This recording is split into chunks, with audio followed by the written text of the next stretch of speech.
the Cayman Islands. For the Record is brought to you by Vamped Motors, the only authorized Ford and Toyota dealership serving the Cayman Islands. Coca-Cola, available across the Cayman Islands from Tortuga Distributors. Accept no substitutes. Taste the feeling with Coca-Cola. Brand Source Home Gallery, inspiring luxury. Caribbean Bakery, made Cayman fresh. Also brought to you by Ropers Enterprises, 122 Industrial Way. Products and services for better public health. Green Turtle. Take a ride on the Green Turtle Express today. Download the Green Turtle app, the future of mobile, saving lives today. The Ministry of Commerce, Planning and Infrastructure, and by West Bay Pharmacy, taking care of your health. This is For the Record with Ort Connor. Coming to you live from Radio Cayman Studio. For the Record. For the Record. For the Record. Hear from your government officials, independents, and the opposition on issues that matter to you. For the Record. Engage in an open dialogue between residents and lawmakers. For the Record. For the Record. For the Record. Informative, impartial, insightful. This is your talk show. 1-800-534-8255. Your calls, your input. This is For the Record. And now, your host, Ort Connor.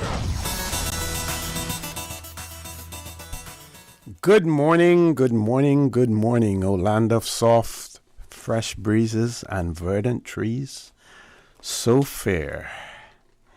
Today is Wednesday, the 26th day of May, 2021. I hope and I trust that everyone had a restful, peaceful, enjoyable evening. Those of you who are on the roads of the Cayman Islands, again, we urge you to please be extremely cautious on the roads. There are crazy drivers out there. That fact was aptly demonstrated again this morning when a particular small, a compact white color car driving crazily on the roads around about 6:40, 6:45 this morning, unable to get a license plate, but that driver was in and out of traffic, just barely missing the bumpers of other cars as he's trying to change lanes in traffic and driving, at about 5 miles an hour as well. So please be careful out there because there are crazy drivers. So if you're a pedestrian, if you're a cyclist, if you're operating any type of motorized vehicle on the roads, do your part. Ensure that you observe the rules of the road. And while you can't control what the other drivers do, then by you doing your part, the life that you save may be your own. For those of you who are celebrating a birthday today, we want to wish you a happy birthday. Or if you celebrated one over the past few days, a belated happy birthday as well.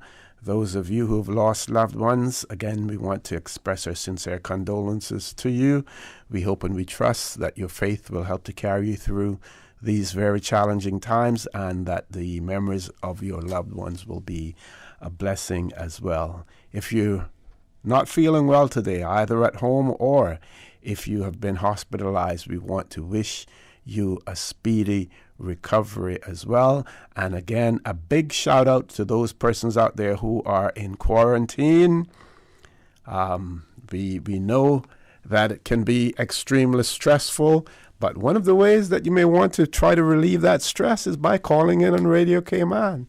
You can call on For the Record in the morning, or you can call Sterling Drain Ebanks in the afternoon and just talk. Tell us about your experience in quarantine, or tell us about your experiences traveling, because everyone basically has a different experience. We know, for instance, I was talking to someone yesterday, and the type of swabbing that is done in Florida, for instance, to when you're taking that PCR test, is not as invasive as what they experience when they land here in Grand Cayman as well. And I guess it also depends on who is administering that swab, that PCR test here in Cayman, or even overseas as well. So, take the opportunity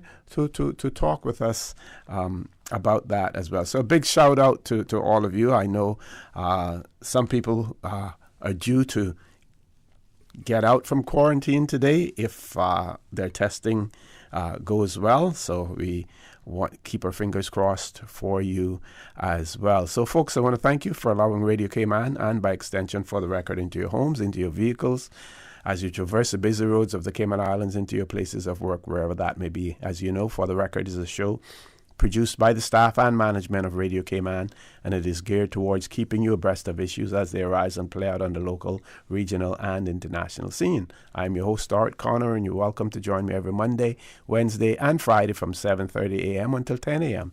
During that period, the phone lines are open. Beautiful radio voice of Miss Susan Watson is back with us. You can call us on our toll-free number, 1-800-534-8255. You can also call us on 949-8037 and 949-6990. Email us at fortherecord, one word, fortherecord at candw.ky. WhatsApp us, 925-3261. And follow us on YouTube simply by subscribing to Radio Cayman live stream. We do have a caller, but before I go to the caller, I want to quickly give you the COVID-19 results that were issued for yesterday, the 25th of March. Dr. John Lee reported that 166 COVID-19 tests had been carried out since it was last reported on Monday, the 24th. There were no positive test results from that 166. And we also want to remind you that today at the East End Public Beach, 4 p.m. to 9 p.m. is where the vaccine will be administered. East End Public Beach, 4 to 9 p.m. this afternoon as well.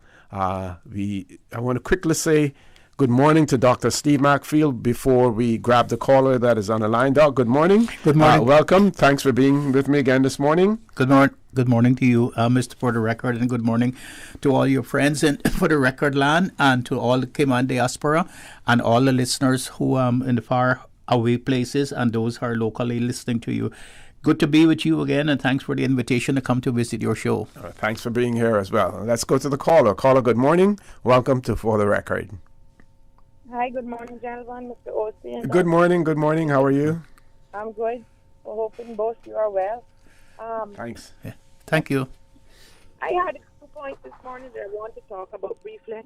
One was just recently they put an article out with this Jackie Neal, who has been working with the Loud Voices program that she started, but she's also been instrumental in organizing this new mental health group home, a property that has been donated, and I think that's just fantastic, because this is supposed to support all of the adults that need a step-down facility to allow them an opportunity then to progress to independent living. And I don't know if people understand when they talk about step-down, what step-down does. Because usually if you're in an institution and you come out of the institution, you don't want to come out of an institution, just drop back into what people expect you to do is normal living, because that's not going to work. You've got to have an opportunity to transition back, and I think this group home is excellent. I think the program that they're trying to do is excellent, and I know they're going to have standards and so forth that they want persons to commit to and to have support to get through. And I hope the families and those persons that want to do this have the support to do that, because far too long in this country, mental health it hasn't had the attention it needs, and I believe that given where we are now, mental health is at the forefront of everybody's mind. Okay. And people are more cognizant of what mental health certainly is. And I'm hoping to have her and others on the show at some point in time as well to highlight what is taking place. Yes. Yeah, and the other point I wanted to talk to you about is the ganja edibles that was put out just recently, the pictures. Mm-hmm. Now, some of the articles reference that those pictures that the police provided were edibles that were found at the Clifton Hunter High School. Those edibles were not found at the Clifton Hunter High School, and it's really concerning that every time there's a issue, the jump is that it has to be one of the two public schools.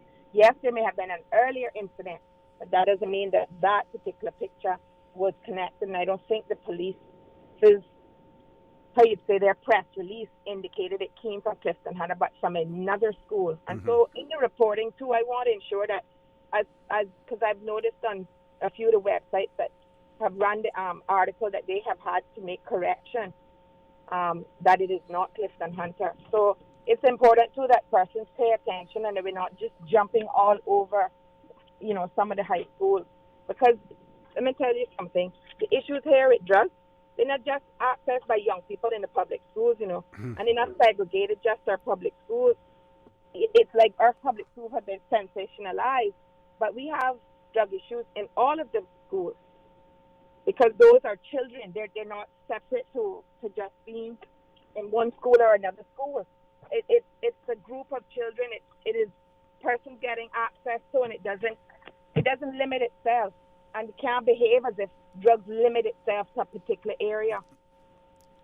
So true. So I want people to be cognizant of that and to look at our schools that they've got a lot of good going on. And I'm hoping to see more reporting of good things that are happening in our schools and achievement and all the good clubs that the schools have, and those children are making an impact in those schools, because we do sensationalize the bad reports, Yes. And it's unfortunate. Yes. Anyway, I thank you again for your time this morning. So thank you very much, caller. The caller is right. While we need to pay attention to the negative things that are happening, we really, really need to focus also on the positive things as well. And she's absolutely right about the way that it was reported. Now, one of the press releases that was issued, and this was issued on the 24th of May at about 6 p.m., and it's captioned, RCIPS releases images of ganja edible recovered at local school, and then a comma, 24th of May. Now, maybe this is the way that journalists write things, and maybe this is the proper way to do it. But when I read that at first, I got the impression that this was something that was again discovered on the 24th of May. That's the impression I got myself. I'm going to read it again. Royal Cayman Islands Police Service releases image of ganja edible recovered at local school, 24th of May. I said, what is this? Yeah, that's when it was issued, but you didn't get the impression. You could read it the other way. Was this as when it was found? So, the people and the PR people over at the Royal Cayman Islands Police Service may want to vet things a little bit more closely, because before they and then it says, please see the press release caption, Royal Cayman Islands Police releases images of ganja edible recovered at local school, 24th of May. So twice they they kept re-emphasizing it. But I sort of got confused, with that. And I want to thank that caller. She always has very, very relevant points, and certainly clearly articulated as well whenever she calls in. Oh. Well, the thing that bothers me is how is it that ganja is prevalent into the schools? How is it that you are able to get it into the schools and you're able to use it into the schools? I just can't fathom that. It seems to me that there's something is missing there. I was looking at this old movie the other night. I got down. I think it was can't remember the actor now, but it was about a school in America. You know the movie I'm talking about? Yes. and how he went into the school and made this unruly school one of the top schools. And it seems to me that not enough attention is paid really into the school system about the students and what they're doing on a daily basis. I don't really understand how you can get ganja into a school and how you can be using it and the school doesn't know that you're using it until something happens, and then all of a sudden there's an alarm about it. It seems to me that there's not enough walkthrough on the campus. There's not enough surveillance on the campus about what students are doing. That's what it seems to me. I remember when President Roy Borden was president of the UCCI, he was always on the campus. He knew whatever students was doing. He knew what collectively what they were doing and singular what they were doing on the campus. And that was an honorable thing.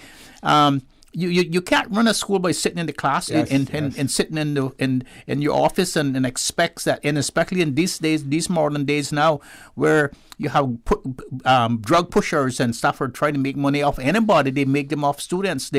I read about in places where they're pushing drugs into the schools. In fact, those are the ones that makes the best customers because they have the longer life. They are going to graduate and they are going to be making money, and they are going to be the biggest customers of the drug pushers. And it seems to me that if I was running a school, ganja would not be something that would pass in either books or bags or anything. There would be strict. It would be no tolerance position that I would take in my school and so forth. And then that brings me to. Okay, we're going to take a commercial break and then come to that. Gone past it already, folks. Please stay tuned for the record. We'll be back shortly. Sorry about that, dog. The Cayman Islands boasts of a long, colorful, and rich history. In tribute to our roots, Radio Cayman, the voice of the Cayman Islands, is pleased to bring you the Historical Vignette Series, brought to you by Rotary Central. For more than 110 years, Rotary members have used their passion, energy, and intelligence to take action on sustainable projects. The Cayman Islands, He hath founded it upon the seas. Bertram Ebanks, Certificate and Badge of Honor, J.P., 1913-1976. Bertram Ebanks served in the Constabulary Force of Grand Cayman. During World War II, he served in the Home Guard of the Trinidad Royal Naval Volunteer Reserve for 4.5 years and received silver and bronze medals for meritorious service. He was elected a vestryman in 1946 and appointed a Justice of the Peace in 1948. He was a member of the Agricultural Society from its very inception and president from 1974 to 1976. He was inducted into the Agriculture Hall of Fame, and there is a pavilion named after him on Thomas Russell Way. Berth Ebanks was an active member of the Northside Pilgrim, now Wesleyan, Holiness Church. The people with whom he shared his property for a small fee nominated a land in the area to be called Uncle Bert's Lane. He was married to Esme Alverni Nee Ebanks, with whom he had 4 children.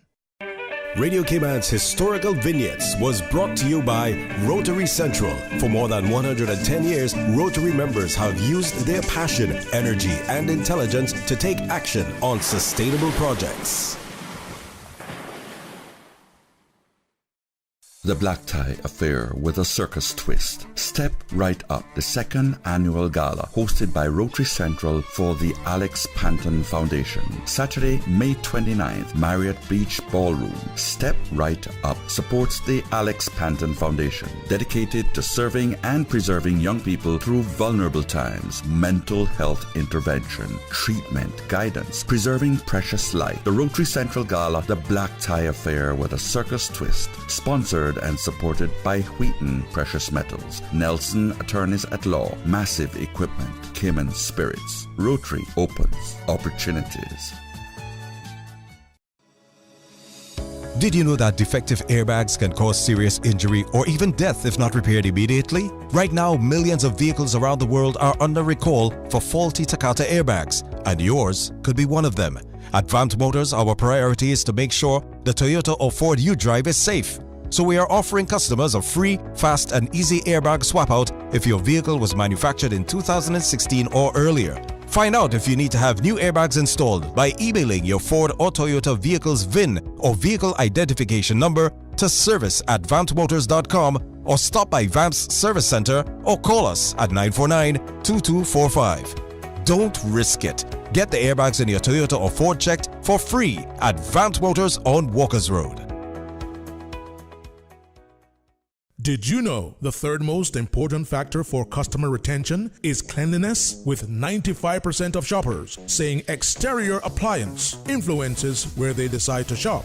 Keep your business clean with Roper's Janitorial. From offices to restaurants, interior and exterior, walls to rugs and flooring. Roper's cleans it all, including 24-hour emergency service. Roper's Janitorial, 949-2511 or email janitorial@ropers.ky. Dress your business for success with Roper's Janitorial. We make your business shine. 949-2511. Roper's, providing products and services for better public health.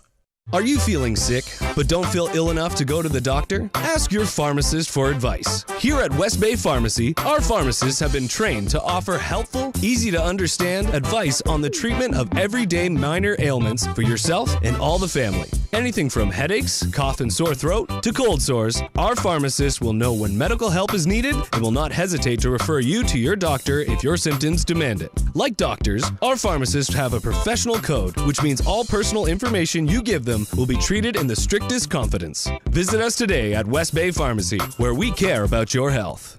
When I was growing up in Cayman, Sundays was always a big day for our family. Everyone would go to Granny's house for Sunday dinner after church. Even today, I can still smell the aroma of all the delicious food we used to eat, especially the hot, fresh baked bread smothered in butter, topped off with our favorite pan cheese. These days, I don't have enough time to cook and bake, but I do my best to carry on the Sunday tradition of family meals, and being able to get hot, fresh bread with no preservatives or additives from Caribbean Bakery is a big help for me. Shh, don't tell them, they still think I baked it. Caribbean Bakery, now delivering every Sunday to McGrath's grocery store in Eastern Avenue and Marina Drive. Caribbean Bakery, made Cayman fresh. System 1 loaded. 1-800-534-8255. What is on your mind when it comes to the government, independence, and the opposition? Issues that matter to you. 1-800-534-8255. Waiting to hear from you. For the Record. This is For the Record with Ort Connor. Good morning and welcome back to For the Record. In the studio with me, Dr. Steve Macfield. Doc, sorry I had to cut you off there because we had to go to the commercial break. That movie that you were talking about is called Lean on Me. Lean on Me by Morgan Freeman. Yes. That's what I was trying to remember. Uh-huh. Yes. All right. As I was saying before, there's an article here in the front page of the Times, the Caymanian Times. Mm-hmm. It's the front page, and it says, Health City seeks Caymanian University students. And the article says that Health City Cayman Islands is seeking final application for Caymanian University students who are studying or intend to study medicine or allied health or the hospital summers for the hospital summers on the graduate internship program. And I was just thinking, all right, here is an island, one of the richest island in the Caribbean, and carries one of the highest standards of living in the world. And then you have to have a headline like that where they are actually seeking students. In other places, there are so many students that they have to They have all kind of tests to weed out the best among the best. And here they're seeking them. What's wrong, Orit? What's wrong with our system? When is the next wave of people of Caymanians are going to come to take over their country? They keep saying that that's what they want. They want Caymanians to be in charge. When is that going to happen? And how is it going to happen? You know, I understand. I was speaking to a doctor the other day from one of the hospitals, and he was saying to me that there are about more than 50 dentists in Cayman. And I have alluded to this before. And I think there's only one Caymanian dentist among them. I think there's one Caymanian dentist among them. And of course there were two when Dr. Elin was alive. After he died, and I think that Caymanian dentist is located at Cayman Dental in Cayman Bay. Okay. Where is the incentive to get into high schools and to let these children know that there are all these opportunities for them, not only in medicine, but in dentistry, in architecture, in all of this? When are we going to produce the people to take over the country like they say they want to do? When is that going to happen? I mean, you have all these expensive high schools, and at Orit, you know, when you and I and the people from my generation and your generation were going to school, we didn't have these opportunities. I look back now and I said, if I had the opportunities then that they have now, gosh, I would go wild. I would really. Or you would probably have 50 PhDs in medicine and in dentistry and everything that you could. So what is happening?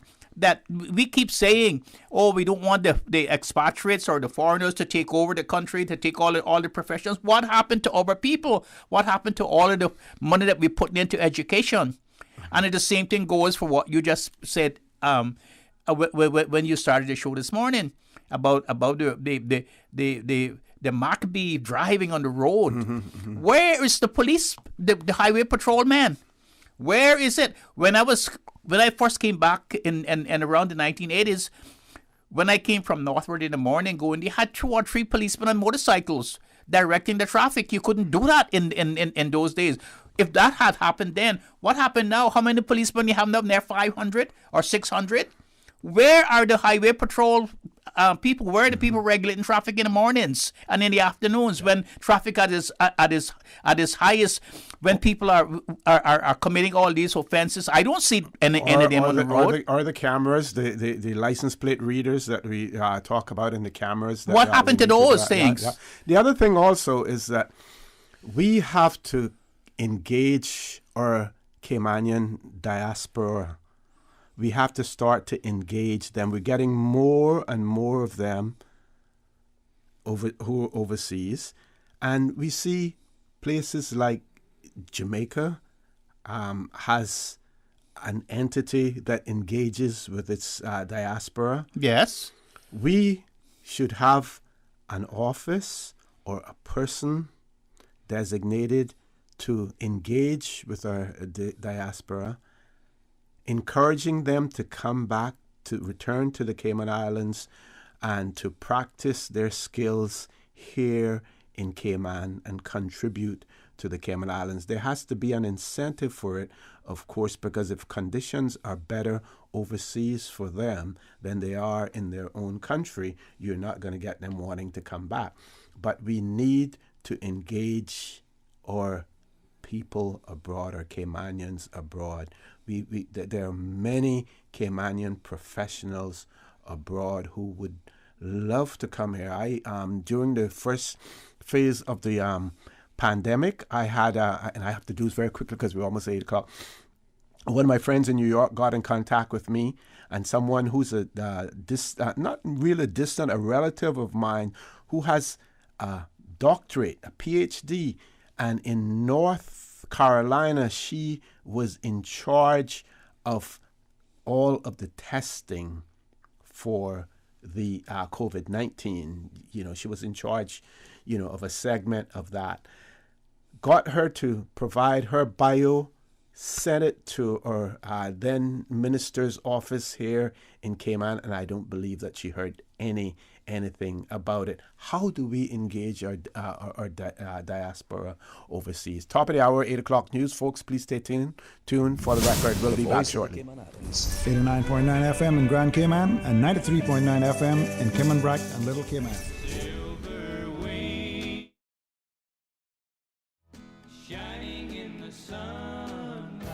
Priced Right, we believe you can live better for less. And in our warehouse sales this week, you'll find the Oster stainless steel front microwave oven from only $59.99. Save $20. We also have Scott bath tissue, 20-roll pack for only $16.99. Save $4. And the Mercury portable grill with wheels for just $39.99. Save $7. Sale ends Wednesday, May 26, 2021. Live better for less at Priced Right. And the studio time of Price Right is 8 o'clock. The 8 a.m. news is proudly sponsored by the Chamber of Commerce Pension Plan. For further information, please visit chamberpension.ky. The Cayman Islands Chamber of Commerce Pension Plan. We're here for you. We are a not-for-profit, member-centric plan with a democratically elected volunteer board of trustees representing all sectors of the Cayman Islands economy. We have an all-in expense ratio of less than 1%, over 20,000 members, and $490 million in assets under management. We were the first multi-employer pension plan approved by the regulator in the late 1990s, and today we are still strong, secure, and are here for our employees and employers alike. If you would like to join or require further information, visit chamberpension.ky. And for information as it happens, follow us on Facebook, LinkedIn, or Instagram. Email admin@pensions.ky or call 745-7630. The Cayman Islands Chamber of Commerce Pension Plan. We're here for you.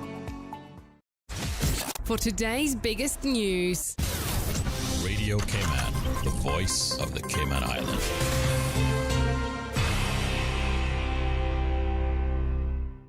With your latest news, I'm Carsley Fuller. A man is charged with an indecent act. Radio Cayman's April Cummings reports. On Saturday morning, a woman on the beach near Sundowner Close off West Bay Road says a man she didn't know exposed himself to her. She went to her car, saw another woman, and told her what just had happened. That second woman, it turns out, was an off-duty police officer. She contacted authorities. They responded and caught the man who tried to get away. They were able to apprehend and arrest him, and now the 31-year-old West Bay man has been charged with committing an act outraging public decency. He appeared in court on Monday and has been released on bail with conditions. April Cummings, Radio Cayman News. The Cayman Islands Chamber of Commerce is asking its members to provide input and feedback about the performance of the public sector and government's statutory authorities. A lot of the questions and feedback that we get and commentary from our members relate to their dealings with various government departments, various statutory authorities. Chamber President Mike Gibbs says that's why the nonprofit organization decided to focus this survey in that direction. So we thought, well, why don't we do a more detailed survey across the board, various government agencies, the statutory authorities, and really give the members an opportunity to give some constructive feedback that we can then summarize and submit that to the relevant people, whether it's the Deputy Governor or the heads of the various statutory authorities or as appropriate. Mr. Gibbs says the Chamber's membership consists of small and micro businesses, as well as some mid and large companies, so collating their feedback can be of, quote, great value to government in its ongoing emphasis on becoming a world-class civil service. In regional news, members of the Jamaica Defense Force say they are being punished and victimized for refusing to take the coronavirus vaccine. They're now calling for immediate intervention by Prime Minister Andrew Holness. In recent weeks, police personnel have also raised a similar claim, writing to the police commissioner and the national security minister on the matter. The Army has reportedly declared that the refusal of the vaccine can lead to administrative sanctions, such as the removal of soldiers from courses and promotion lists. Their application for re-engagement and continuance could also be declined. Now with a check of international news, here's the BBC, which will take us out of the newscast. I'm Carsley Fuller from Radio Cayman's newsroom. BBC News with Jerry Smith. The former South African President Jacob Zuma has pleaded not guilty to numerous corruption charges relating to an arms deal in the 1990s. Hundreds of his supporters gathered outside the Pietermaritzburg High Court. Mr. Zuma has described the trial as a politically motivated witch hunt. President Lukashenko of Belarus has said the forced diversion of a commercial airliner to Minsk, where an opposition journalist was taken from the plane, was legal. In his first comments since the incident, Mr. Lukashenko accused critics of trying to interfere in his country's internal affairs. 3 people have been arrested in Italy over a cable car crash, 14 people on Sunday. They include the owner and 2 senior managers of the operating company. The 3 have reportedly confessed to knowing that emergency brakes on the car have been deactivated. The former chief aide to Britain's Prime Minister Boris Johnson has said that people died unnecessarily because of the government's failings during the pandemic. Dominic Cummings told MPs that the initial plan was to allow the coronavirus to spread unchecked in a strategy referred to as herd immunity, something which Downing Street denies. Iran's President Hassan Rouhani has complained about the mass disqualification of candidates ahead of next month's presidential election. Only 7 people have been approved to run. Almost all of them are ultra-conservative figures. The head of the UN's nuclear watchdog has described Iran's uranium enrichment program as very concerning. Rafael Grossi said Iran was now enriching to purity levels that are only reached by countries that make atomic bombs. And farmers in India are holding mass protests to mark 6 months of their campaign against reforms deregulating agricultural markets. And those are the latest stories from BBC News. The 8 a.m. news is proudly sponsored by the Chamber of Commerce Pension Plan. For further information, please visit chamberpension.ky. The Cayman Islands Chamber of Commerce Pension Plan. We're here for you. Are you aware of the performance of your pension plan? The Chamber of Commerce Pension Plan provides quarterly fund fact sheets for our members to stay informed with the plan's performance. For the year ended August 31st, various life cycle funds provided returns between 9.2% and 16.5%, and our all-in expense ratio is currently the lowest it's ever been, a record low at 0.72%. Visit chamberpension.ky to review our fund fact sheets. You can see the performance as far back as 10 years. Remember that pensions are a longer-term investment strategy. Focus on the long term rather than the short-term returns. The Cayman Islands Chamber of Commerce Pension Plan continues to perform for you. Stay in touch with Radio Cayman for the latest in news and information. Follow Radio Cayman on social media, Facebook, Instagram, Twitter. Download the Radio Cayman app or log on to our website, www.radiocayman.gov.ky. Radio Cayman, your voice, your choice, your radio. The West Bay Action Committee will be holding a meeting this evening, Wednesday at 7 p.m. at Pappagallo Restaurant to formulate a plan for a West Bay District Committee. All are invited to attend and contribute. That's a meeting held by the West Bay Action Committee this Wednesday, that's tonight, 7 p.m. at Pappagallo Restaurant. Miller's Plumbing. They will get the job done for you on time, the first time. Call them at 949-4709 for a free estimate. Miller's Plumbing, a proud sponsor of Radio Cayman's 7 a.m. weather update. It's the plumber. I've come to fix the sink. You can now renew your driver's license or motor vehicle license online. And you don't need an ESID number. It's as easy as 1, 2, 3. Visit www.dvdl.gov.ky. The 8:10 a.m. Weather Report, Monday through Friday, is proudly sponsored by Pan American International Insurance Corporation. Pan American International Insurance Corporation, meeting the life, accident, and health insurance needs of individuals and businesses to ensure financial security and peace of mind. For more information, call 949-8304 or visit www.palig.com. That's PALIG.com.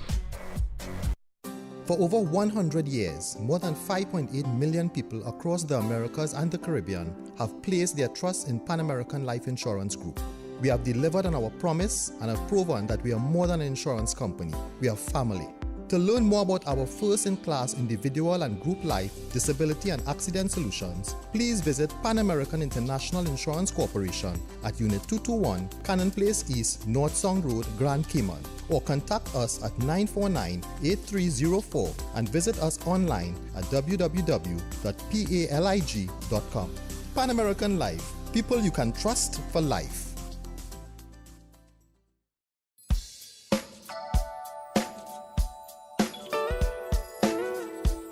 Pleasant good morning. Let's take a look at the latest weather report. Current temperature is 83 degrees. Relative humidity is 86%. The barometric pressure 30.06 inches and rising. The wind is east-northeast at 5 knots. Overnight low temperature was 78. Synopsis indicate moderate northeasterly winds and seas are expected over the Cayman area for the next 24 hours as a ridge of high pressure lingers just north of the Caribbean. Radar images show isolated showers in and around the Cayman area moving towards the west. Now the forecast for today calling for partly cloudy skies with a 30% chance of morning showers, and temperatures will be in the upper 80s. Your winds will be east to northeast at 10 to 15 knots, and seas will be moderate with wave heights of 3 to 5 feet. Pretty much the same for tonight, partly cloudy skies with a 30% chance of late night showers, and temperatures dipping to the upper 70s tonight.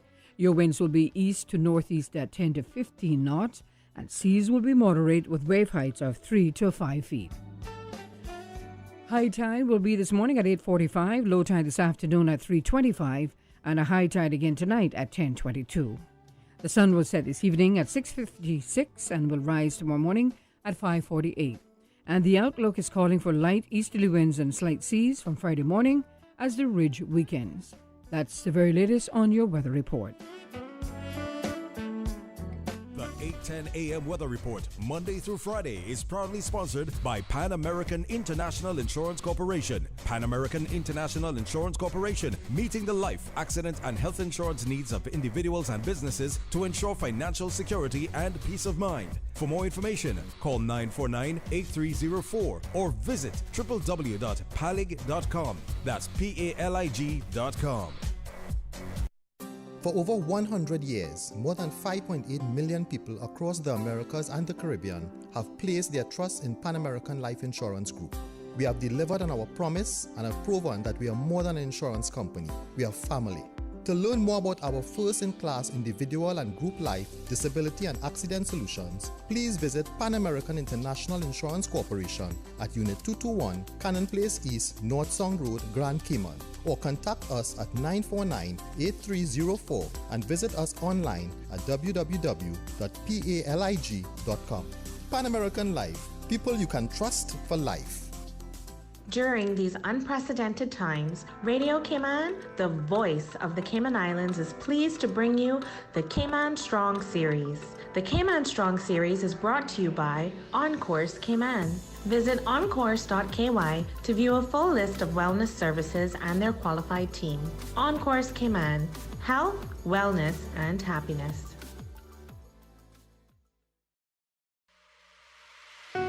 Achieving your goals is a very rewarding feeling, but at times can feel very frustrating, especially if and when we miss our target. As you approach your goals in life, set yourself up for success. When setting your goals, tell a friend. Having an accountability partner is often helpful in achieving your goals. Let your parents and partner know what you are planning or doing. Sharing with others also helps us to develop the ideas and our vision.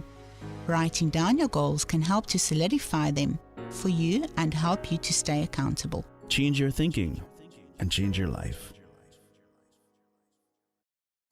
Radio Cayman's Cayman Strong Series was brought to you by OnCourse Cayman. Visit oncourse.ky to view a full list of wellness services and their qualified team. OnCourse Cayman, health, wellness, and happiness. These days, feelings of loneliness, anxiety, stress, and depression can be overwhelming. Just know you are not alone. OnCourse Cayman offers private mental health services for children, teens, adults, and groups. Visit oncourse.ky to view a full list of wellness services and their qualified team. OnCourse Cayman, health, wellness, and happiness. The traffic report is brought to you by Subway. Planning a meeting, event, or office celebration? Visit subway.ky to place your catering order today. Good morning once again. Let's take a look at how your traffic is shaping up this morning. Heavy traffic on the Linford Pearson Highway. A lot of patients needed this morning, as you can expect some slight delays. Coming off of the Linford Pearson Highway as well on Agnes Way, busy traffic. Traffic is steady on Crew Road, some section moderate. And off of Bobby Thompson Way, busy traffic. Steady traffic on Huldah Avenue. The usual traffic flow on Walker's Road coming from the school area heading to Georgetown.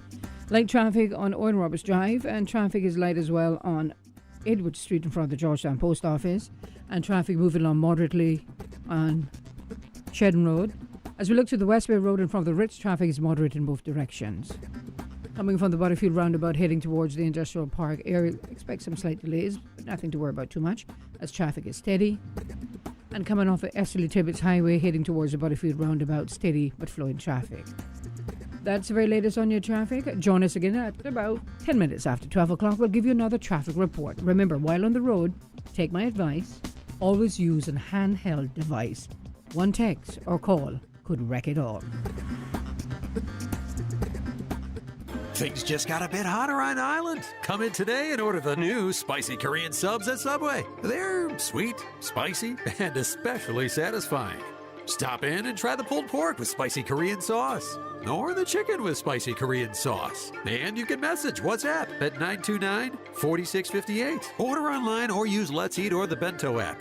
The spicy Korean subs at Subway in 2 flavors, extra saucy and extra spicy. Subway, eat fresh. The traffic report is brought to you by Subway.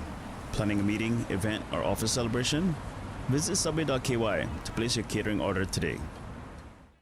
The Black Tie Affair with a Circus Twist. Step right up, the 2nd annual gala hosted by Rotary Central for the Alex Panton Foundation. Saturday, May 29th, Marriott Beach Ballroom. Step Right Up supports the Alex Panton Foundation, dedicated to serving and preserving young people through vulnerable times, mental health intervention, treatment, guidance, preserving precious life. The Rotary Central Gala, The Black Tie Affair with a Circus Twist, sponsored and supported by Wheaton Precious Metals, Nelson Attorneys at Law, Massive Equipment, Cayman Spirits. Rotary opens opportunities. Radio Cayman brings you For the Health of It live with Tara Bush on Wednesday at 7 p.m. And if you miss it, you can tune in for the rebroadcast on Saturdays at 9:30 a.m. Chlorodo Bleach is proud to sponsor For the Health of It. Mildew, no problem. Stains, no problem. Whites, no problem. Sanitary cleaning, no problem. Chlorodo Bleach has got you covered. For the ultimate clean, use Chlorodo Bleach. Available at Foster's Food Fair, 2 liters and 1 gallon sizes. Pick up your bottle today. The ultimate clean is a Chlorodo Clean. For the Record with Ort Connor. Initiating system. For information that matters. For the Record with Ort Connor. Continues right now on Radio Cayman.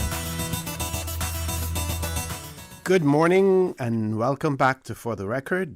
In the studio with me this morning, Dr. Steve McFeel. I think we have a few callers on hold. First caller, good morning. Welcome to For the Record. Doc. Good morning, caller. Good morning. When you brought up traffic, I had to give you a call on that. Sure. You remember Monday show I briefly touched on the Crew Road issue by Dr. Porter, and well, after I called you, I noticed that NRA put up a no turning sign or no U-turn or whatever. Okay. And between then and yesterday, there were 3 accidents right there from people doing U-turns. Also, we videoed the amount of traffic that comes in and out turning, into that establishment. And in 45 minutes, there were 40 cars that did it. Wow, that's a lot. A car a minute. And up until yesterday, if I don't know if you have access to Cayman Mall Road or what, but there was an accident right into the bushes there at Crichton Property where the U-turn, and I guess lost control. Wow.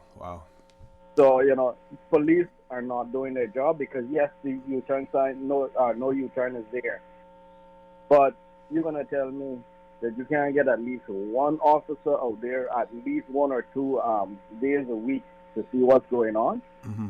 Now, caller, this has all occurred since they extended those barriers going further east. Is that when this started to happen? It was before as well, but now it's even worse because they can't turn into the gas station, they can't turn into property. Mm-hmm. So everything then is just coming right there and turning. Before at the 3 places that they were turning into. Mm-hmm. I'm wondering, caller, whether or not we're trying too hard to accommodate drivers to the extent that we feel that we can eliminate traffic backup. And we're not going to be able to eliminate that because we continue to increase the number of vehicles that are on the roads, and there's only a finite amount of space for roads to be built. So at some point in time, the policy decision has to be made. If you want to drive, if you want to, rather than taking other modes of transportation, then you're going to have to just simply suffer in the traffic. And we have to to exert our energies elsewhere rather than on trying to alleviate the traffic problem, because we're approaching it the wrong way. But also we'll never eliminate the traffic issue. Right. And let me tell you why. Because every day, it don't matter, I can bring in 1 million cars. That isn't the problem, you know. Because only one person can drive one car. Mm-hmm, mm-hmm. So if you increase the population, which is being increased, that is where the problem begins. Because each one, well, there's like you say, each one bring one, well, each one drive one. And if you had a decent bus service that you could rely on, I'm almost sure that you would find a lot more people using that means of transportation, and there would be less traffic. Well, it won't stop the traffic congestion, but there will be less traffic on the road. But there is no means of good transportation other than your vehicle. Yep. Okay, caller, want to thank you very much for that. We're going to grab another caller. Caller, good morning. Welcome to For the Record. Good morning, OC. Good morning, Doctor. Good morning. Good morning. Yes, sir. The traffic problem. As OC and Mr. Murphy, both you live up here in the same area where I live. And sometime I go in town in the morning at 5:30, and their jets landing look like passing me because we got beautiful roads. It looked to me like the Shamrock Road and the Linford Pearson Highway. They are all runways to these cars because it looked like it's no traffic sometimes, not that much, like a Sunday morning. And some mornings, 5:30, I see cars passing me 60, 65 miles an hour. And the problem with that is, sir, gentlemen, we do not have a traffic department anymore. When I was in the police department, I worked in the traffic department. I think it was Commissioner Beans that discontinued this. He was saying that all police officers are traffic officers, but we needed a special unit for the traffic so that they could deal with traffic and traffic alone. And one other thing that I observe is that we got a lot of cars. They spoke about it a couple of days ago into the island, and it looked like I know families of 7, and there's 7 cars in a family. When I used to live in New York, I used to see doctors, lawyers, accountants, big business people with their briefcase taking the bus, taking the train, subway, and everything. And I feel that if they eliminate the car the owners that come into the island on work permits, I think we would do a little bit better, because everybody looks like they own a car, and it is too much. More roads, more cars. So I do not know why they do not have a traffic department anymore. I don't know why the commissioner discontinued using it, but there is no police officers you can see. We used to park in areas. I don't even know if they're catching speeders anymore.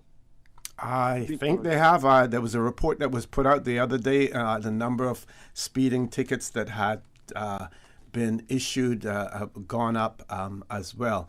But again, caller, it goes to my point that you can only have so many police officers out there. They can't be everywhere at the same time. And we have to rely on technology. We have to rely on driver education as well. Well, sir, I don't, for instance, I don't see any policemen walking the beat anymore. Maybe I'm wrong, but I don't see them in Georgetown. I don't see them walking the beat anymore on the streets. Well, I don't see them in my neighborhood. You don't have the tourists anymore. Yes, I don't see them in my neighborhood. Walking my neighborhood. I don't see them. Well, I have to defend them there. In my neighborhood, we have the police and their WhatsApp groups that communicate with the watch groups that they have that communicate with the police department and the community section in up there. So that in some areas that is working effectively. Yeah, but they even tell you the times that they're coming around, or if they're driving around, they'll tell you at that point in time. That's probably your neighborhood, but I don't think that's in my neighborhood, because I've never had that information given to me in my neighborhood. Okay. And it seems to me that we keep saying all these things as have to be done. It reminds me of the old people when I went down we used to go down to the Legislative Assembly in the old days, in the 80s and 70s, and listen to the debates. And it usually, I would like to see, that was usually how the debate was big. Mr. Speaker, or Mr. President, I would like to see, what we need, we must now go and do things. It seems to me, Ori, that they are going to have to. If there's a plan for a national ground transportation system, that when I was with the NRA, that we left it there from Little Bluff in East End at the Queens Highway all the way into West Bay. There's a plan there. They only have to put it into operation, and if the government can't do it, they have to do it by public-private partnership. They're going to have to do it, and they're going to have to make the roadway system so that buses are not crowded behind cars going in and out in the mornings, that buses have one lane that they can go through and pick up passengers, and there are designated bus stops. Not every time they see a passenger on the road, they stop and pick him up, and then the next 15 feet, they stop and pick up another one. And if you don't have the technology in place to then spot those breaches, you're going to have those reckless drivers getting into the lane that is designated for the bus drivers. Exactly. In the UK and other jurisdictions, they have those things. Yes. And you don't have police officers out there policing it. They have the cameras that pick up the license plate, and they fine them, for it. I want to thank that caller. We're going to try to grab another caller before we go to a commercial break. Caller, good morning. Welcome to For the Record. Hello, Mr. Osi. Yeah, morning. How are you doing? Yeah, good. Mr. Osi, you mentioned before, I am aware that the feds, the commissioner, he planted their speeding cameras, right? Mm-hmm. Back in 1994 in England, and they made it to you, right? If you go over the speed limit. Mm-hmm. What I call about this morning, Dr. Stephen, Mr. Osi, right? The whole intuition of knowing or being aware of the insight. Listen, the transcending, a surface went beyond, right? You're predetermined. What I'm talking about now, 5 years ago, right? Heroin was discovered with adolescents that from a prom party from private school, right? despite the demographic, that one on the carpet, that off the radar. Okay?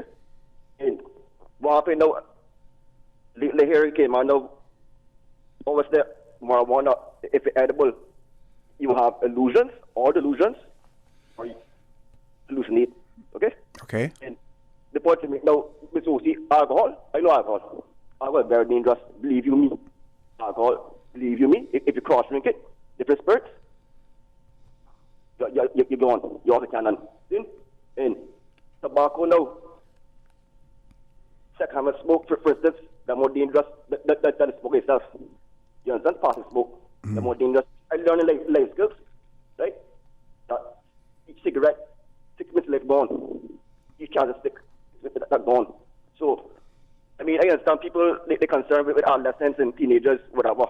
But listen, the board to make Mr. OC, Dr. Steve, the WHO, the World Health Organization, realized that nada, the herbs, is nada.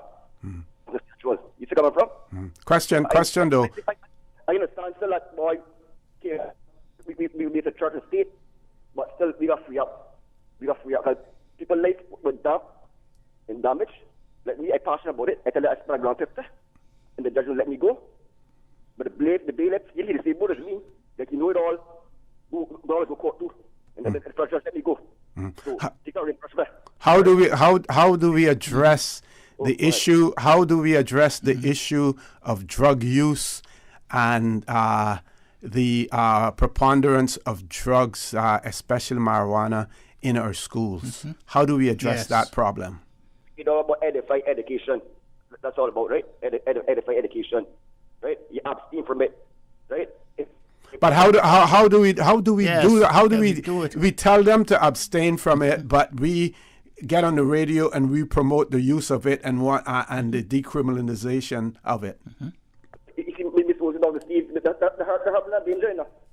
But like I said, herb not danger. It's who tamper with it. Who put cocaine in it, lizard tail in it, that you know, or other and other foreign ingredients. That like they hit the brain cell, they go on to sell the coconuts. So like here, my clever say, go with smoke. Simple. Okay. Punch and make. Have a good day, gentlemen. Thank you very much, Rambo. Time for us to take a commercial break. Folks, please stay tuned. For the record, we'll be back shortly. When I was growing up in Cayman, Sundays was always a big day for our family. Everyone would go to Granny's house for Sunday dinner after church. Even today, I can still smell the aroma of all the delicious food we used to eat, especially the hot, fresh baked bread smothered in butter, topped off with our favorite pan cheese. These days, I don't have enough time to cook and bake, but I do my best to carry on the Sunday tradition of family meals, and being able to get hot, fresh bread with no preservatives or additives from Caribbean Bakery is a big help for me. Shh, don't tell them, they still think I baked it. Caribbean Bakery, now delivering every Sunday to McGrath's grocery store in Eastern Avenue and Marina Drive. Caribbean Bakery, made Cayman fresh. Since March 2004, West Bay Pharmacy has kept their doors open to the local communities, even before, during, and after Hurricane Ivan. At West Bay Pharmacy, our staff provides so much more than pharmaceutical excellence. From the moment you walk through our doors to completing your cash out, our staff will have put your healthcare concerns at ease. We would like to take this moment to thank our loyal friends and customers. To us at West Bay Pharmacy, our patients are our primary concern. We provide thorough background checks and precise calculations to ensure your medical safety. Thank you for being a part of our family and for choosing West Bay Pharmacy, where we care about your health. The Green Turtle app. So many options. One easy solution. All new subscription feature to automate your weekly, bi-weekly, or monthly top-up. Makes your life easier. Never lose a number again. Keep your children on budget. Yes. Make sure you can stay in touch with your loved one. Woohoo! No hassles. Green Turtle makes it easy. Take a ride on Cayman's Green Turtle Express. Download the Green Turtle app today. It just makes life easier. Remember, you can get mobile gift cards for Xbox, PlayStation, Apple, and Spotify delivered right to your phone. Playtime is now in real time. Did you know that defective airbags can cause serious injury or even death if not repaired immediately? Right now, millions of vehicles around the world are under recall for faulty Takata airbags, and yours could be one of them. At Vamp Motors, our priority is to make sure the Toyota or Ford you drive is safe. So we are offering customers a free, fast and easy airbag swap out if your vehicle was manufactured in 2016 or earlier. Find out if you need to have new airbags installed by emailing your Ford or Toyota vehicle's VIN or vehicle identification number to service@vampmotors.com or stop by Vamp's Service Center or call us at 949-2245. Don't risk it. Get the airbags in your Toyota or Ford checked for free at Vamp Motors on Walkers Road. System 1 loaded. 1-800-534-8255. What is on your mind when it comes to the government, independence, and the opposition? Issues that matter to you. 1-800-534-8255. Waiting to hear from you. For the Record. This is For the Record with Ort Connor. Good morning and welcome back to For the Record. In the studio with me, Dr. Steve McFeel. I am advised that we have 4 calls queued up, so I'm asking each caller, please be as brief as possible. Bear in mind that someone is waiting behind you as well. First caller, good morning. Welcome to For the Record. Good morning, Jose. Hey, morning, Doc. Morning. How are you? Yeah, good morning, Steve. What you were saying there again, it's the absolute sort of crux of the whole matter. We continue to discuss, but there's no framework, there's no structure, there's no ideology, there's no direction. Therefore, there can be no goal accomplished. And that's an organizational sort of concept and theory, and it stands up in all kinds of organizations. And government is an organization, society is an organization. Why don't we just get this thing right?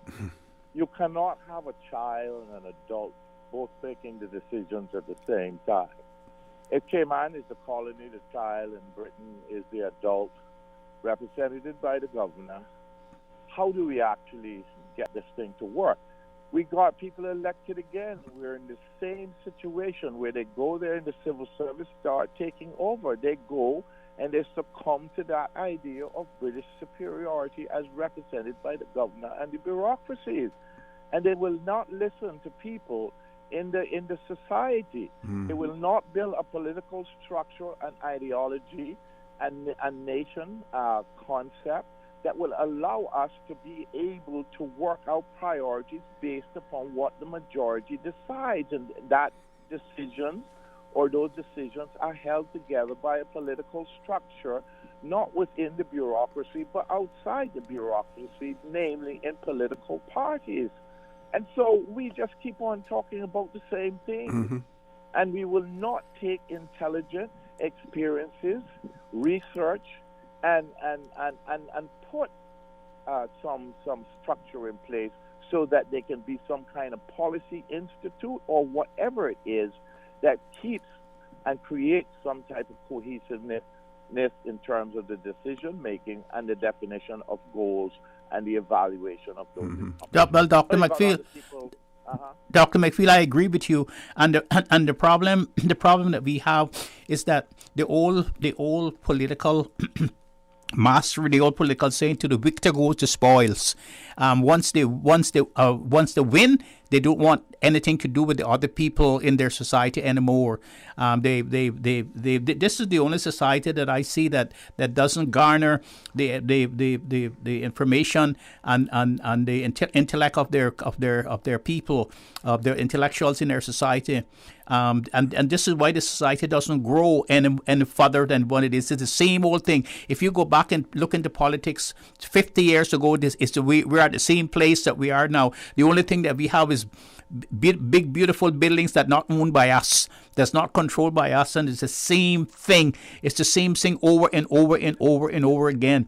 Because what we do, as soon as we get into position, we isolate the other person who can help, the other person who has knowledge, the other person who has experience, and so forth. And that is the reasons why the younger generation, not us, We were the ones who sacrificed everything that we learned and everything that we garnered abroad to come back. But the other ones are not doing that. They are flying far away from this country. When they come back and they see what the situation is, they're not going to stay in here. And that is why when we pass on, Doc McPhail, that will be it for us, for what Cayman was. We will be in a museum and people come and say, oh, that's how they lived then. That is how they lived. That's what they look like. That's the kind of language that they spoke. So it's sad. And you've been saying it for so long, and I've been sort of rejecting that. But I have to come to tell you at this particular point that I agree with you 100%. There can be no change in this society. This society is stagnant. It's like dirty water. It's like the mud in a pond that doesn't flow. It's not like a river.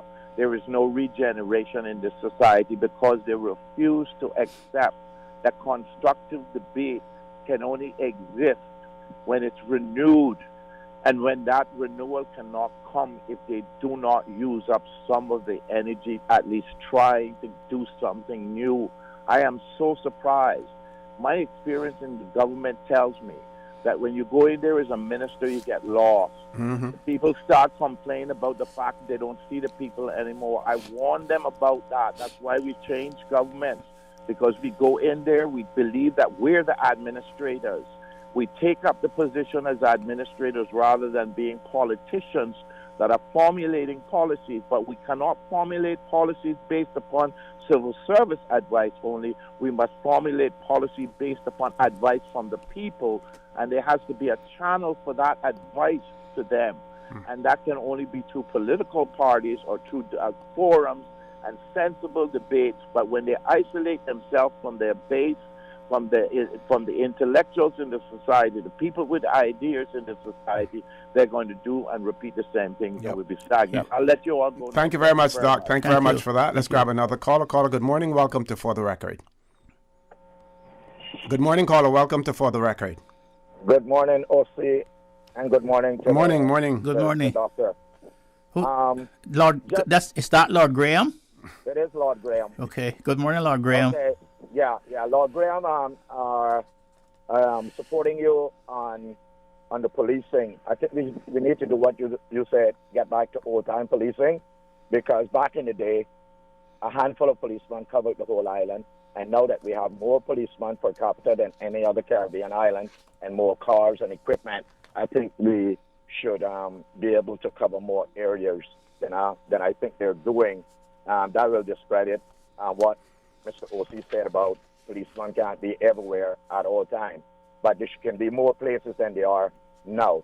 And talking about their caller calling about cars and discrediting people from driving, I think what we need to do is to bring in our Mr. O.C., who's associated with some high-up people, can talk to them about guaranteeing a loan for me to bring in like 60 buses like what the Webster have, and I will take care of all the traffic problems by issuing offering express buses back and forth from various places. But you can't take people's cars away if you don't have an alternative. That's right. That's the thing. Yes. Right. So that's the first thing we got to do. Put that in place before we talk about taking away cars. And this one is for you, Doc.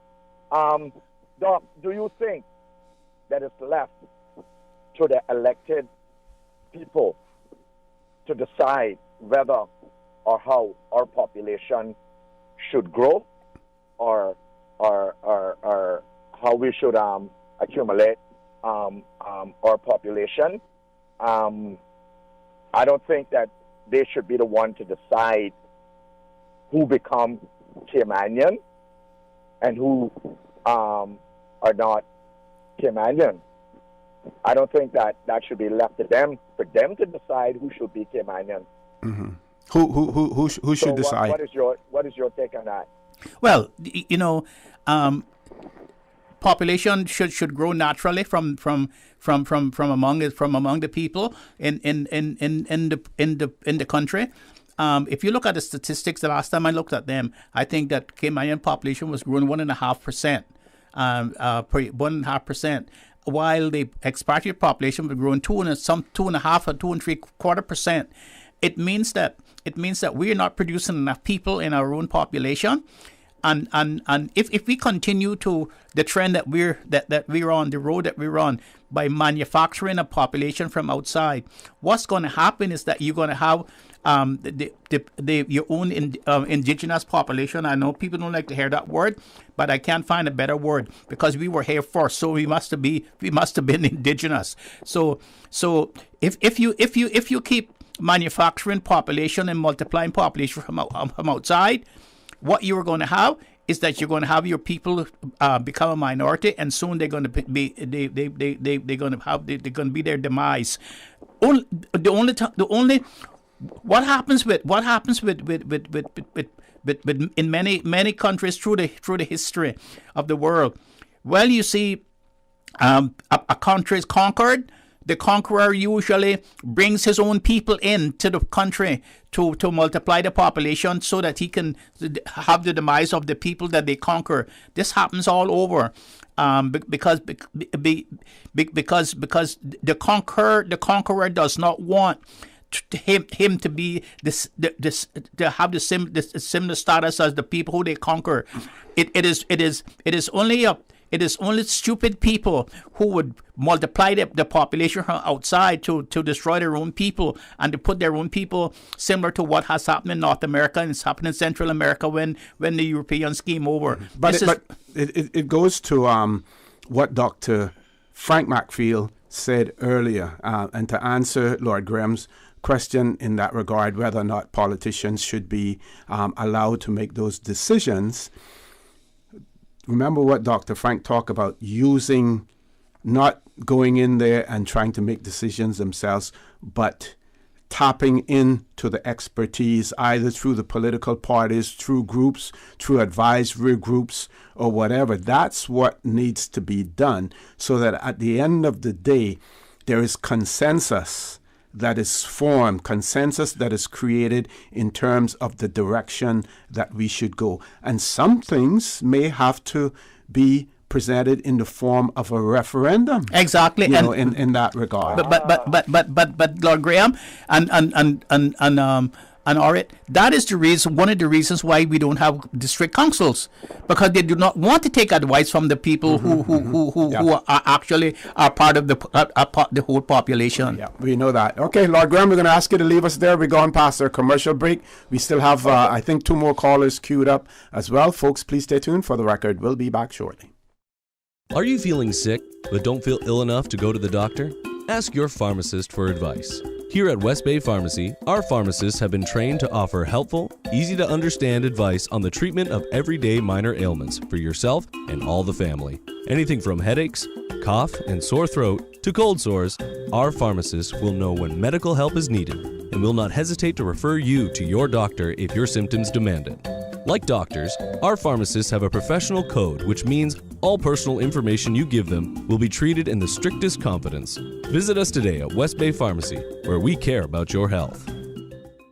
When I was growing up in Cayman, Sundays was always a big day for our family. Everyone would go to Granny's house for Sunday dinner after church. Even today, I can still smell the aroma of all the delicious food we used to eat, especially the hot, fresh baked bread smothered in butter, topped off with our favorite pan cheese. These days, I don't have enough time to cook and bake, but I do my best to carry on the Sunday tradition of family meals, and being able to get hot, fresh bread with no preservatives or additives from Caribbean Bakery is a big help for me. Shh, don't tell them, they still think I baked it. Caribbean Bakery, now delivering every Sunday to McGrath's grocery store in Eastern Avenue and Marina Drive. Caribbean Bakery, made Cayman fresh. It's time to buy smart. It's time to buy Ropers. Find everything for your home and kitchen at low prices. Ropers. Appliances, dishware, bulk foods, and so much more. With huge savings. Ropers is stocked for your hurricane supplies. Don't cut back on your needs. Cut back on your spending with Ropers, your neighborhood store. Value, integrity. Ropers Enterprises, 122 Industrial Way. Call 949-2511. Clean up your spending with Ropers. Ropers, providing products and services for better public health. Honey, our fridge has stopped working again. Everything in the freezer is melting. We need to get this repaired right away. I'm calling Brand Source Service. When you need the very best appliance service, call Brand Source Service at 623-5000. Offering service and installation of all brands and models of appliances. Brand Source Service is Cayman's source for appliance parts and repairs with qualified and experienced technicians and the island's largest stock of appliance parts. Brand Source Service will have your repair completed in a flash. So, whatever the problem is, call the experts at 623-5000. Brand Source Service, Dorsey Drive, Industrial Park. Telephone 623-5000. For the record, with Ort Connor. Initiating system. For information that matter. For the record, with Orit Connor. Continues right now on Radio Cayman.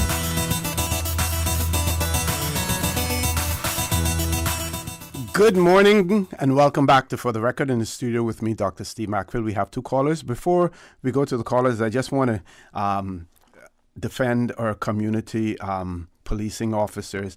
And Doc, I think this isn't necessarily, information isn't necessarily shared with everyone in the community. There are some persons who are designated as the watch leaders and stuff like that, or others. So here's what my community officer wrote on one particular day. Good morning, all. I am on duty this morning, and I will be making patrol checks in various beat areas this morning. Any issues in your communities, please keep me posted. That's your community.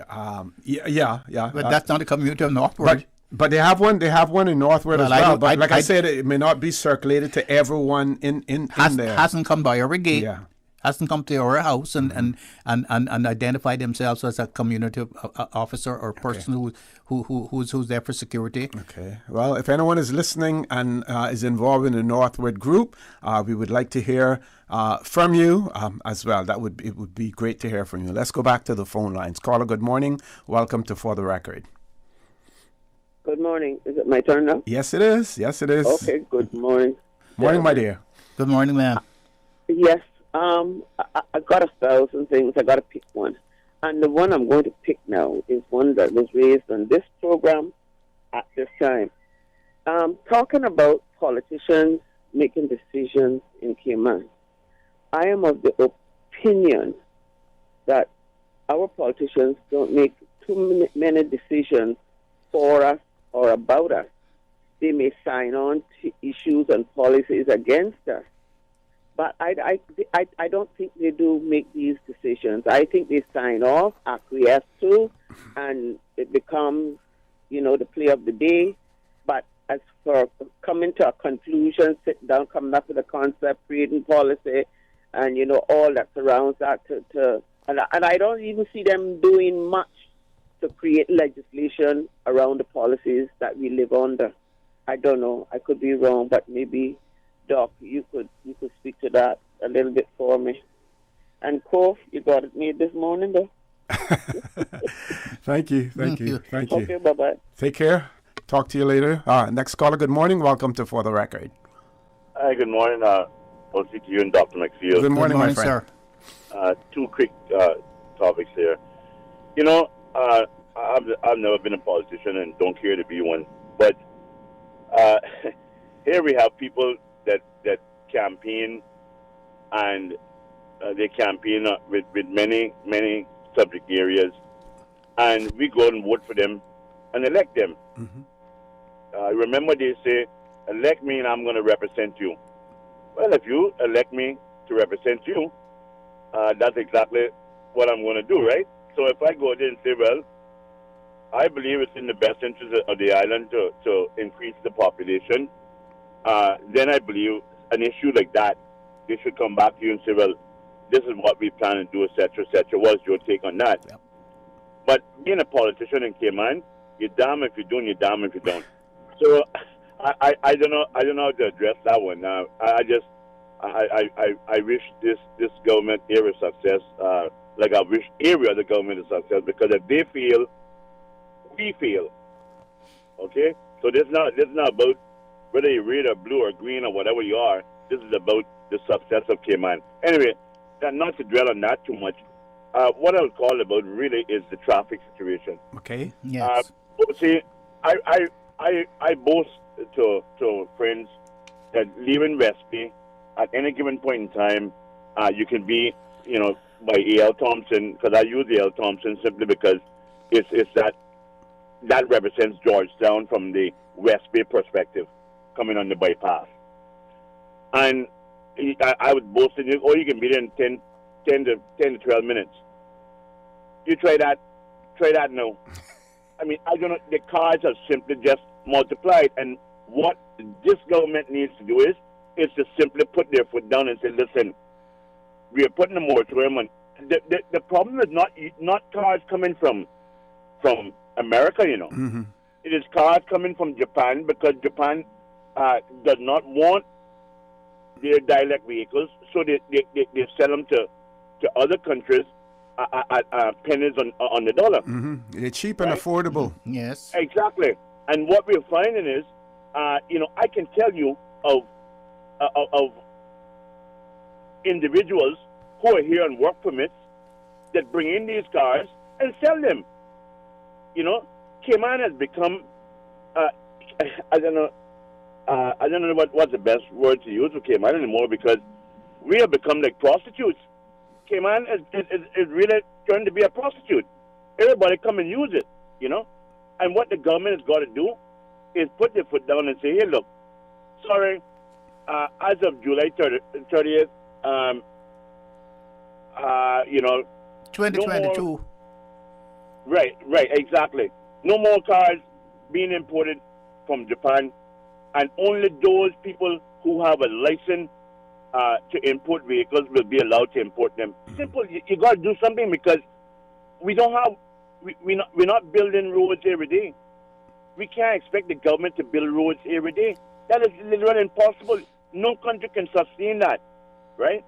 So it really needs to stop, and then we've got to do something as well. I understand that Bermuda, if you're not a normal or legal resident there, you can't own a vehicle. That's what I understand. I might be wrong, right? At least a motor.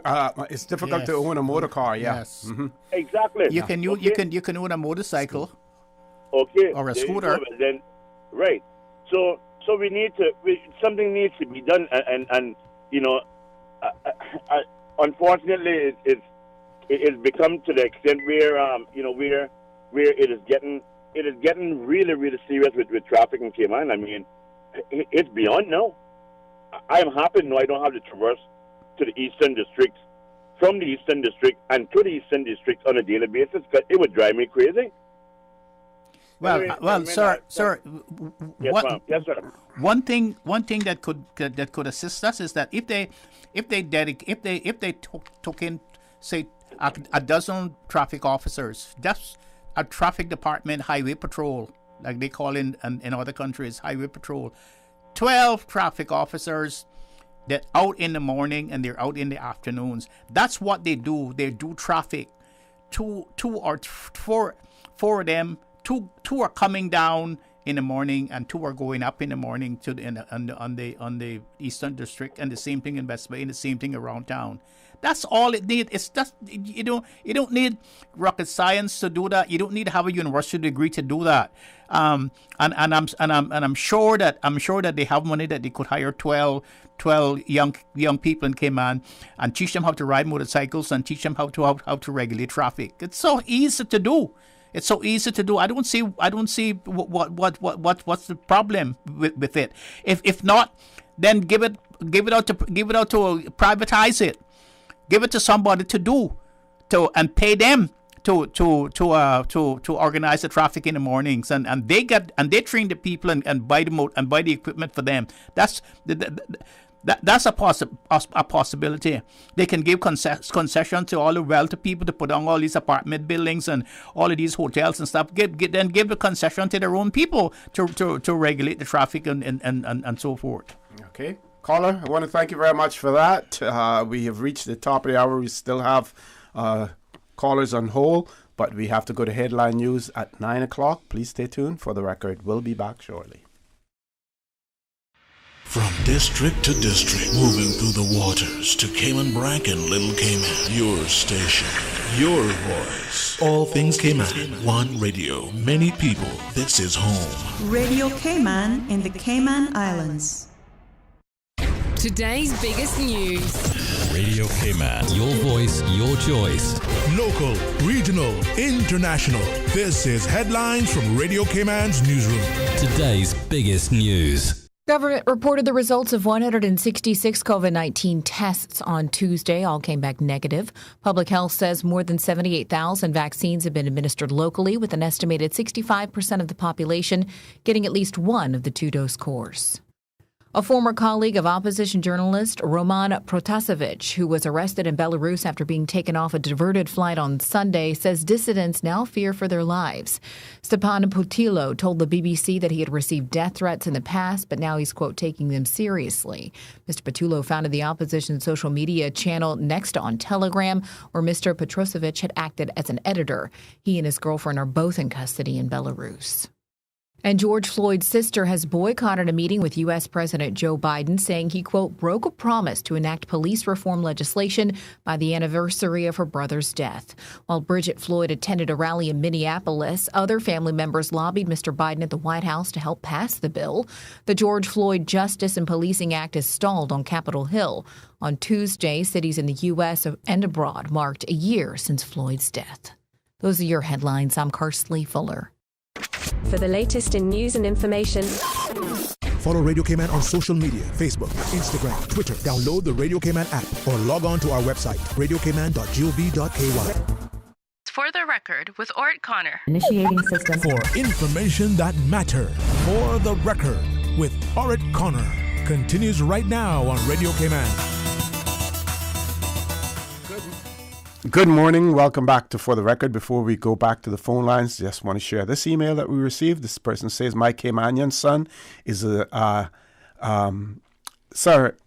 Caymanian son of a U.S. mother is a high school English teacher who came home in December of 2019, spoke with the then minister who requested his application be sent, which it was, and went to the education department. Education recruitment manager also contacted and was aware of the situation, requested that an application be sent to her, which it was.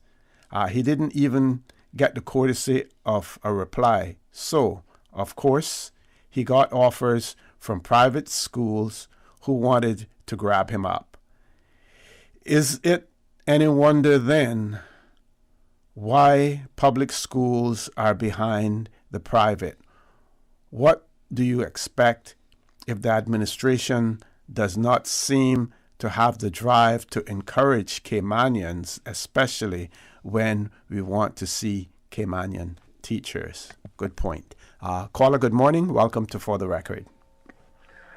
Good morning, OC, and good morning, Doc. Morning, Billy. Yeah, this is Billy Simamba. Hi, Mr. Simamba. Well, I'm always careful when I call when Doc Maxfield, which is very rarely, is when he's on, because he always has his facts and always he have his arguments. So I want to be very accurate and very tight in my arguments if I can this morning. Okay. You see, I've been listening to the debate, and I want to go back, if I may, to what Dr. Maxfield, Dr. Frank said about the way in which certain people in society are being kept out of the debate to influence legislation. Mm-hmm. I mean, that is really, really important, and I know it is not the first time that anybody is mentioning that. You see, it is very important once a government comes in for them to remain, to keep those channels open, not just to the civil servants, but also to the people out there. Now, to be fair, government does from time to time put together working groups, and I've been on many of them, but not enough. The problem in Cayman is that process there is controlled mainly by the handlers of the government. You know, those people who are rumored to have paid money to certain people during the last election, those people, whoever they are the ones who are, first of all, they are very often not elected. They are the ones who are controlling what government is doing. Yes. And this ties into when I was in government, because I believe that I'm a practical person. I'm not a Caymanian, but I've started to identify a lot with the grievances of Caymanians. When I was in government, I designed a little course to say, look, this is how the legislative process works, like internally. That process which most people don't see. And I said, within this, I want to teach Caymanians how it's supposed to work, how it works in England and different places, and how you create those channels of communication. Do you know what happened? They didn't want that to be done. Why? Because they didn't want people to know how that is done and to be able to participate in that. And that is why even when I tried to fight it, I went to court, and they even brought a QC to come and prevent me from helping Caymanians learn that. I was cabinet secretary at the time, Billy, when that occurred, yes. You were one of my bosses in a sense, cabinet secretary at the time, and we worked on a number of projects, including FOI, and I was very grateful to have that association with you. So those are the issues which need to be dealt with. But now let me just make one other point. I had 5 points, but let me just make one other point. The other point which was made by Dr. McField is about this population growth. Okay? He has given statistics again about how the rate of population growth among Caymanians and expats is different. And at that rate, Caymanians will be extinct. It's not that they might be extinct. They will be extinct because they are not being replaced at the same rate. Yes. And who is doing anything about it? I don't see anybody doing anything about it. Dr. Maxfield, other people, Dr. Roy Borden, and a lot of other people have sensitized the government to that. And somehow they are not understanding that it has to be done. And you know what is happening? Let me close on this. What is happening is that the more expat people you get, the larger that group, the more arrogant they become, because they know that if you, as a Caymanian, you complain to X, who is from the UK, and then you don't like the decision, you appeal to the next person, that person is from Jamaica, they know that you have nowhere to go. So the level of arrogance among the expatriates also increases. Thank you for the time. I had more things to say, but let me stop here. I really appreciate the time. Thank you very much, Billy. Thank you very much for that. Any other calls on hold, Ms. Susan? No callers, Doc. Well, what the caller is said is right. Let me give an example of how some of the older people in charge of the country, I wouldn't say civil service, people in charge of the country try to strike a balance. In the 1990s, when I think it was Mr. Thomas Jefferson and Mr. George McCarthy, I think they were both chief secretaries and financial secretaries too at the time. They started something called the Government Private Sector Advisory Committee, where I think it was something like maybe 20 odd people, maybe 24, 25 people from different parts, from different segments of the private sector was called together to advise the government on certain things, mostly in the financial industry. They had lawyers and bankers and accountants and so forth. I was asked to join the Private Sector Advisory Committee by Mr. George McCarthy as a sole practitioner. And when I arrived to the meeting one day, there was a lot of consternation about what I was doing there because I wasn't rich and I didn't have a big law firm and I was a sole practitioner. And George McCarthy made it quite clear that I had a right to be there just like everybody else. It was the place. It was the idea. It was that everybody should have a piece of the pie, and everybody should have an input in how the pie is sliced and how the pie is served. Well, it didn't go so well with me because I went away with them on a mission trying to sell the Cayman offshore, selling the Cayman services that we provided in Cayman. I never got a client because of how they manipulated the system, and of course they keep pushing us out of the what they call the relevant financial services business. They pushed us all out of the relevant financial services business. That even Cara wrote me the other day and asked me if I was how come I didn't make a annual return. I said, annual return? I don't have any relevant financial business. I never had any. I am just keeping my door open. I am just keeping my door open, but through legal aid, a little legal aid work and so forth. That is what they do, and that is what they do to you, and they're not interested in getting any ideas from the local people, from the Caymanian people at all. The people who pays the piper calls the tune. And that's the way it has been, and that's the way it has always been. And Dr. Frank is right, and Mr. Samamba is right. And that will never change. It's not going to change with one election to the next, and it's not going to change without people being educated and people being informed. And that is something that is not that Caymanians don't want you to have. I mean, I was reading an article in the newspaper this morning about the symposium that they're having for Mr. Roy Borden in June at the Harkville Theatre, and I couldn't believe that what some people were saying about a man who is must be one of the greatest intellectual, at least through his writings that Cayman ever produced. And they're not even in reverence of the person. They're trying to put him down, saying, well, what did he do, and so forth. You know, that is how our attitude with each other, and that is the reasons why, like what you were saying about we should ask the diaspora to come back and to repopulate the country, and to but the people here don't want it, because I tried that in the 1980s and the 1990s, and you know what I was told by some people really higher up in the hierarchy? We don't want those people back in Cayman because they are going to enlighten the people who are here, and they're going to make trouble for the community. Wow, how interesting.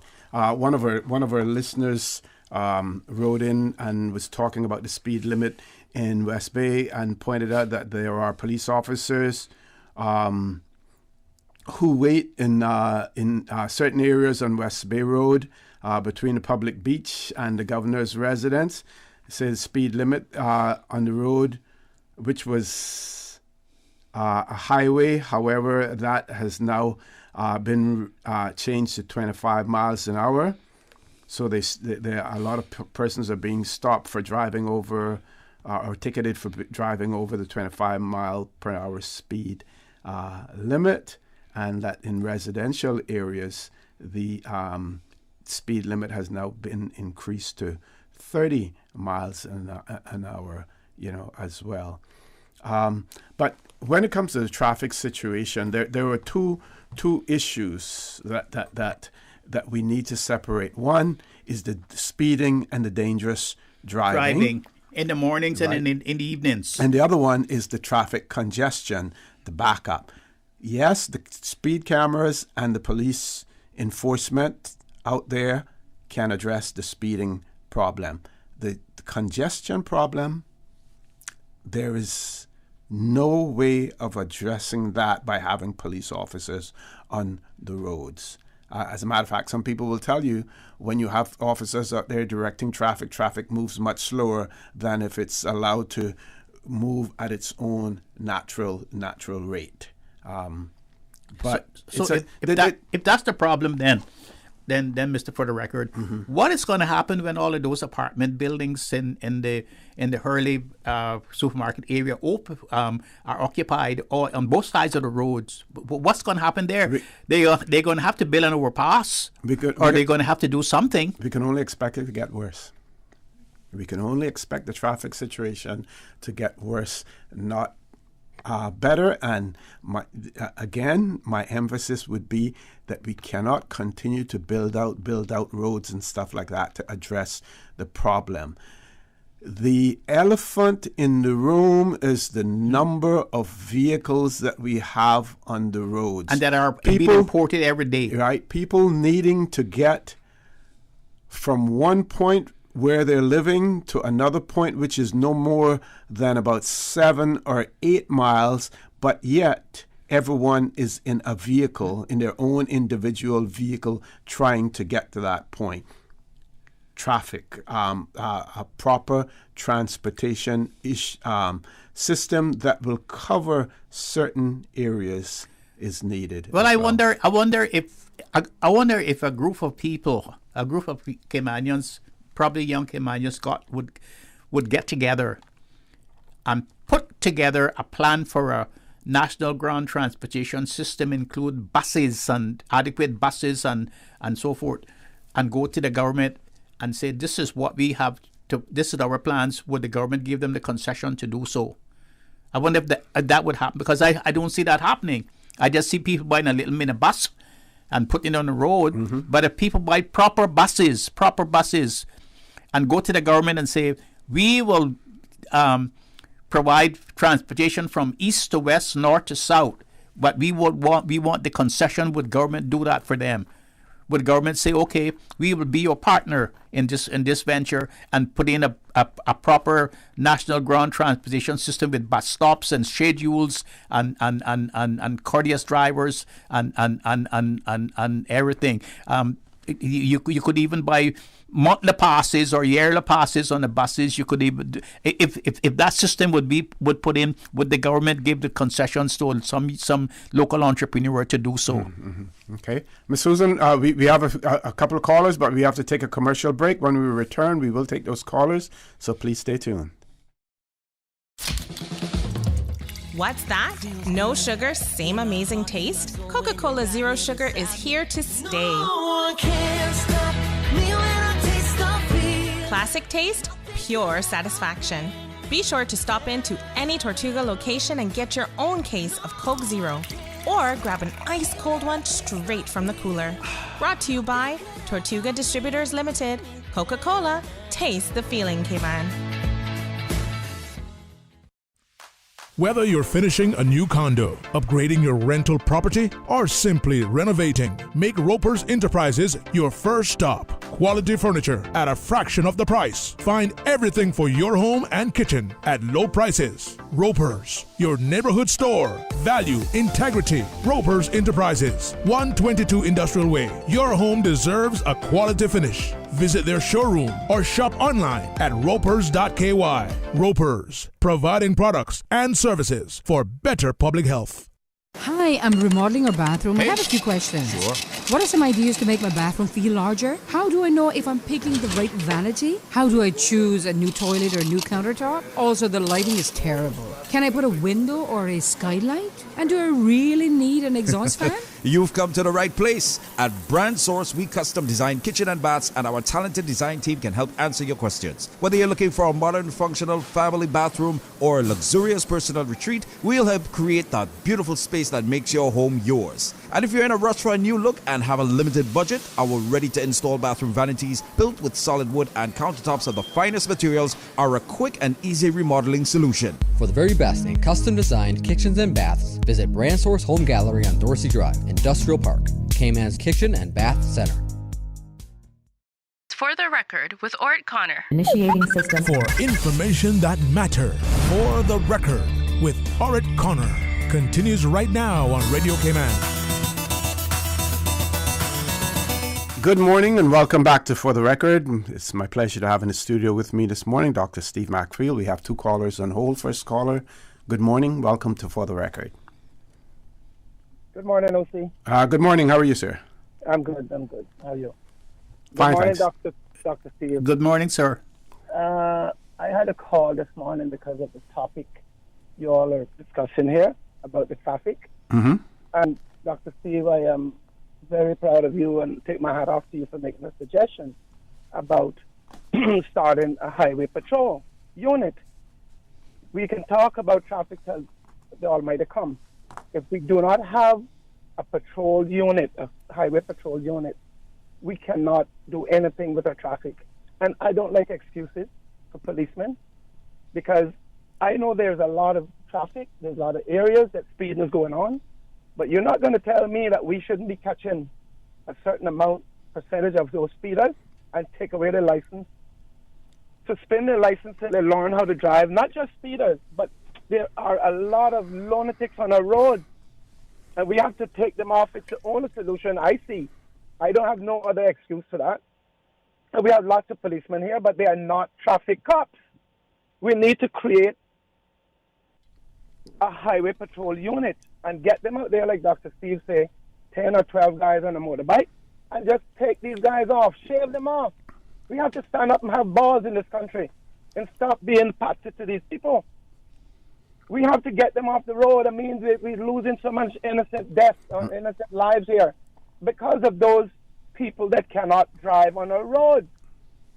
That's all I have to say this morning, and thank you for listening. Thank you. Have a good day. Thank you very much, sir. Thank you. Next caller, good morning. Welcome to For the Record. Yes, good morning, OC. Hey, morning, my friend. Morning. You still with us? Yes, man. Yeah. Well, I saw something in the newspaper. I don't know if it's true or not.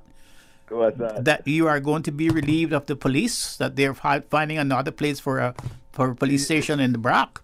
Yeah, they're moving. That took place over this weekend.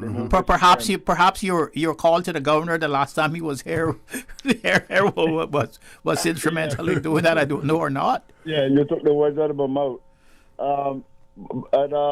They're gone, and believe it or not, I miss them. I didn't think the place could get so quiet, you know. And you know, it last night I had to just sit and wonder and say, well, boy, you know, sometimes you gotta be careful where you reach. So true, so true. On another note, I agree with that last caller. You know, you need a department with the traffic alone. They deal with loan traffic. Mm-hmm. Anyway, OC, I just called to tell you that I'm about 2 dog ears, EARS, away from bursting the fake news culprits. You know what I'm saying? Okay. I don't want to say that to sort of disappoint anybody, but I want to say that, you know, this is a very small country I say we live in. I mean, if you look at the population, but the kind of news that some people just sit down and make up to I don't know what to cause. It really caused my family a lot of grief and really unnecessary worries. Yes. But see, you and Dr. McField grew up in Georgetown, you know. And, you know, it didn't take long to solve a problem in Georgetown. You know? That didn't really take a long time. Not when I was growing up or the time that I spent there. Yes. And, you know, I got to say that Cayman is going into an experience now that really we do not have the local population to really, I would say, cope with what's happening to us. And the quicker that we get people, leaders that recognize the problems and not recognize it, but do something about it, you know, the better off we will be. But if you get stupid people recognizing the problem and don't do anything about it, or whatever they do about it is not what is suitable to the Caymanian population or the Caymanian, native Caymanians I'm talking about, you know, because we will sooner or later become extinct. You won't have a Caymanian, no such thing as a Caymanian. You'll have Caymanians that from different nationalities. That is what we breed now, you know. So you're going to have a mixture of people from different parts and corners of the world that will make a Caymanian in the future Caymanian.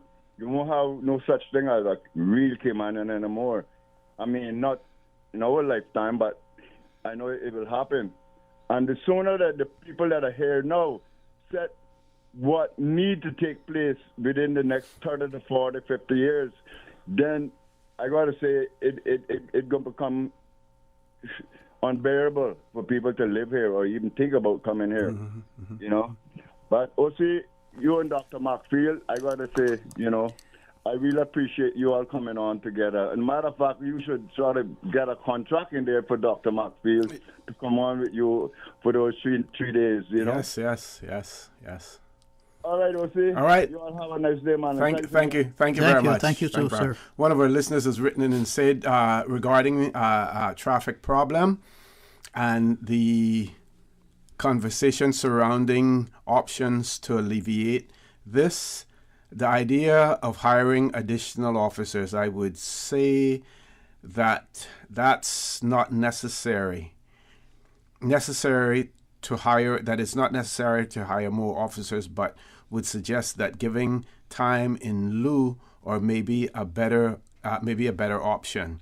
However, in my humble opinion, I think the best option is to properly run public transportation and to restrict cars to Caymanians and permanent residents only.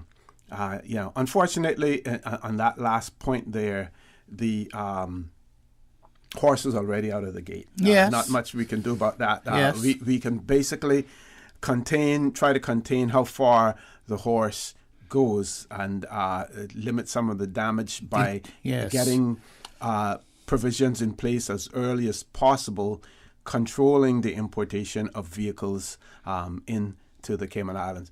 As far as the traffic problem and the speeding problem is concerned, what we have to recognize is that it happens at certain intervals, certain times of the day and certain times of the night. Like you pointed out, 5:30 in the morning, crazy drivers. 6 to 9 miles an hour, 7 to miles an hour passing me on the road when I'm doing 38 and 39 miles an hour, keeping within the speed limit. That's 5:30 in the morning coming and that's down. when they need to be out there because when you have bumper-to-bumper traffic, you don't have to worry about speeding. No.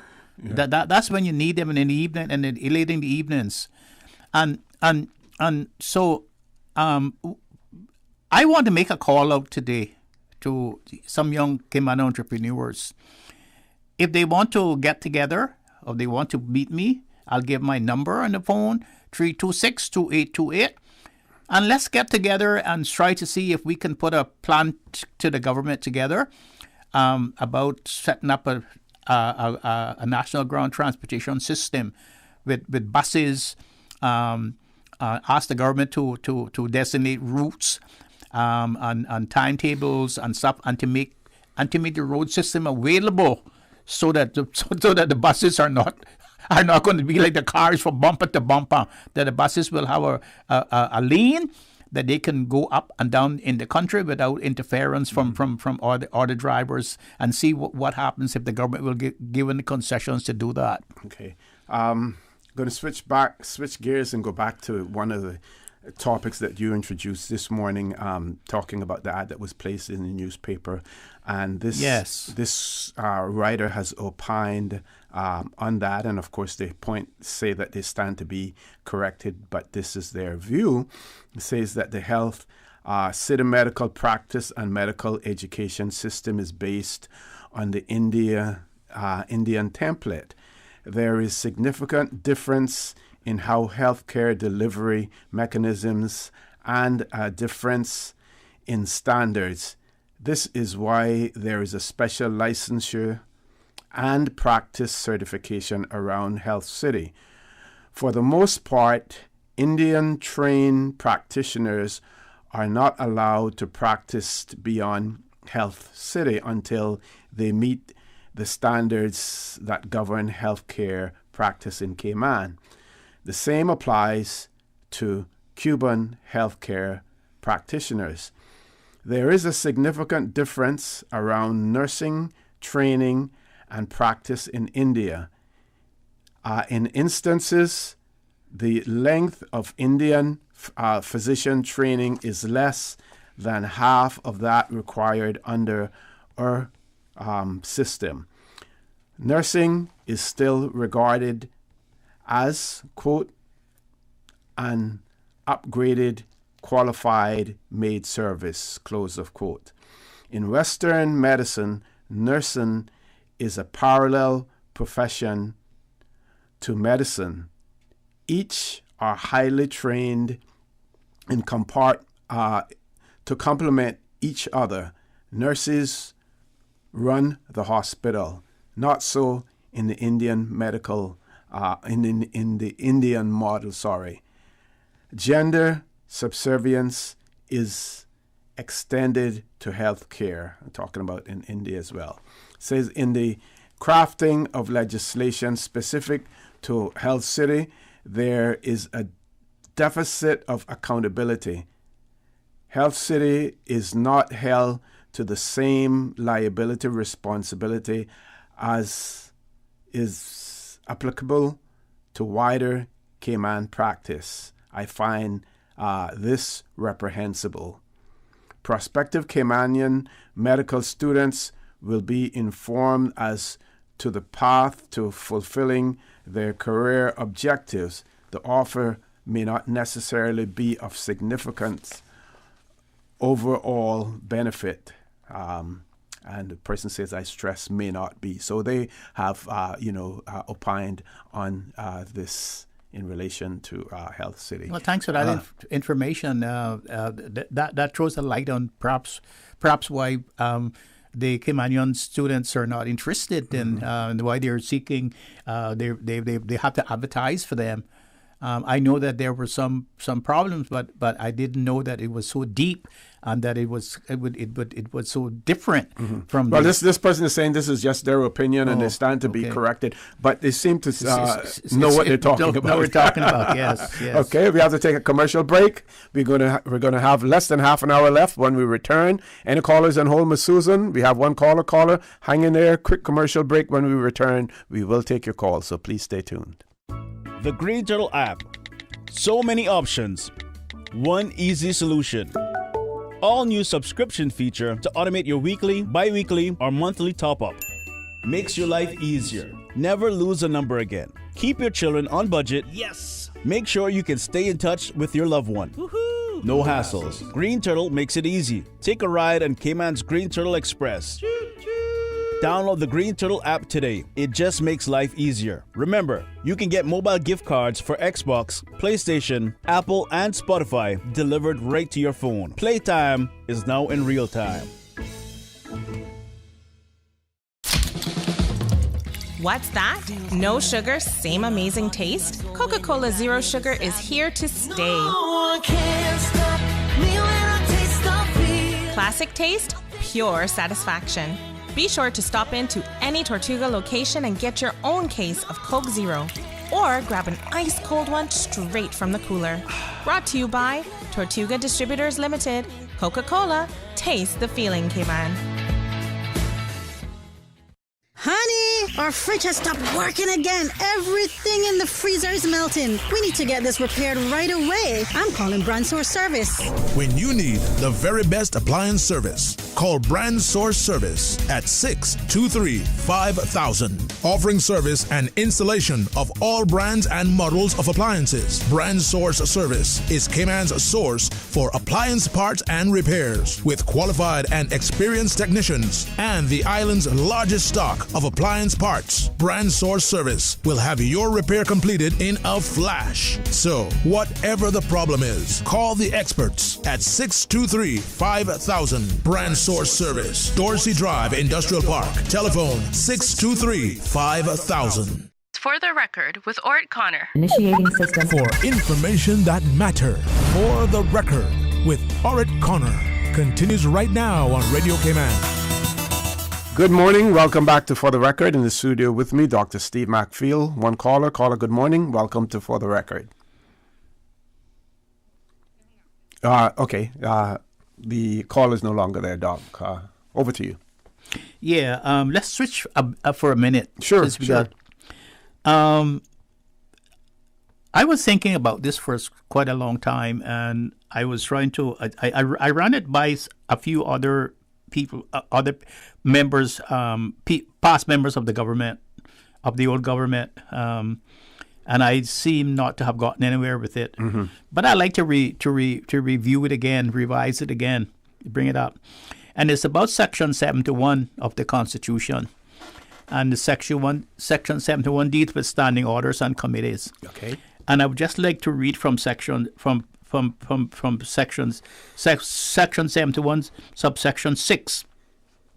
It says, standing order shall make provisions for a finance committee, so forth and so forth. Mm-hmm. And then it says the finance committee shall consist of all elected members of the Legislative Assembly and shall be chaired by the minister responsible for finance. Now we have that.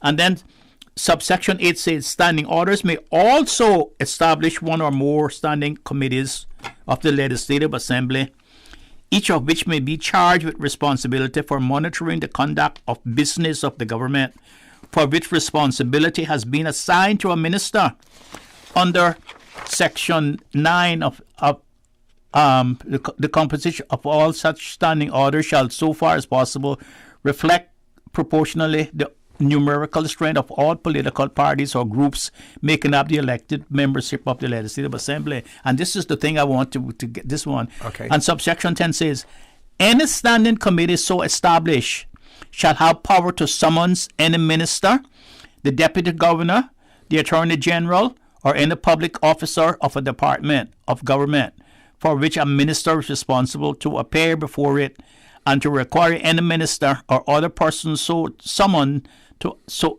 answer questions and provide information about the conduct of business of the government by the minister or department concerned, or as the case may be, by the deputy governor or the attorney general, and to report on his activities to the Legislative Assembly.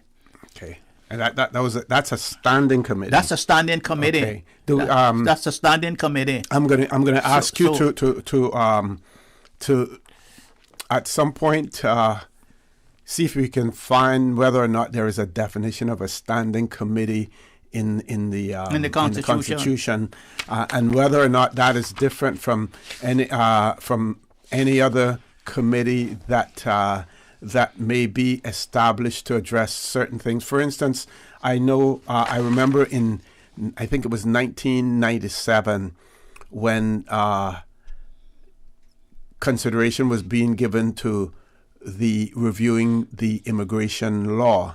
Yes. That a committee of the whole House was established to look into that matter.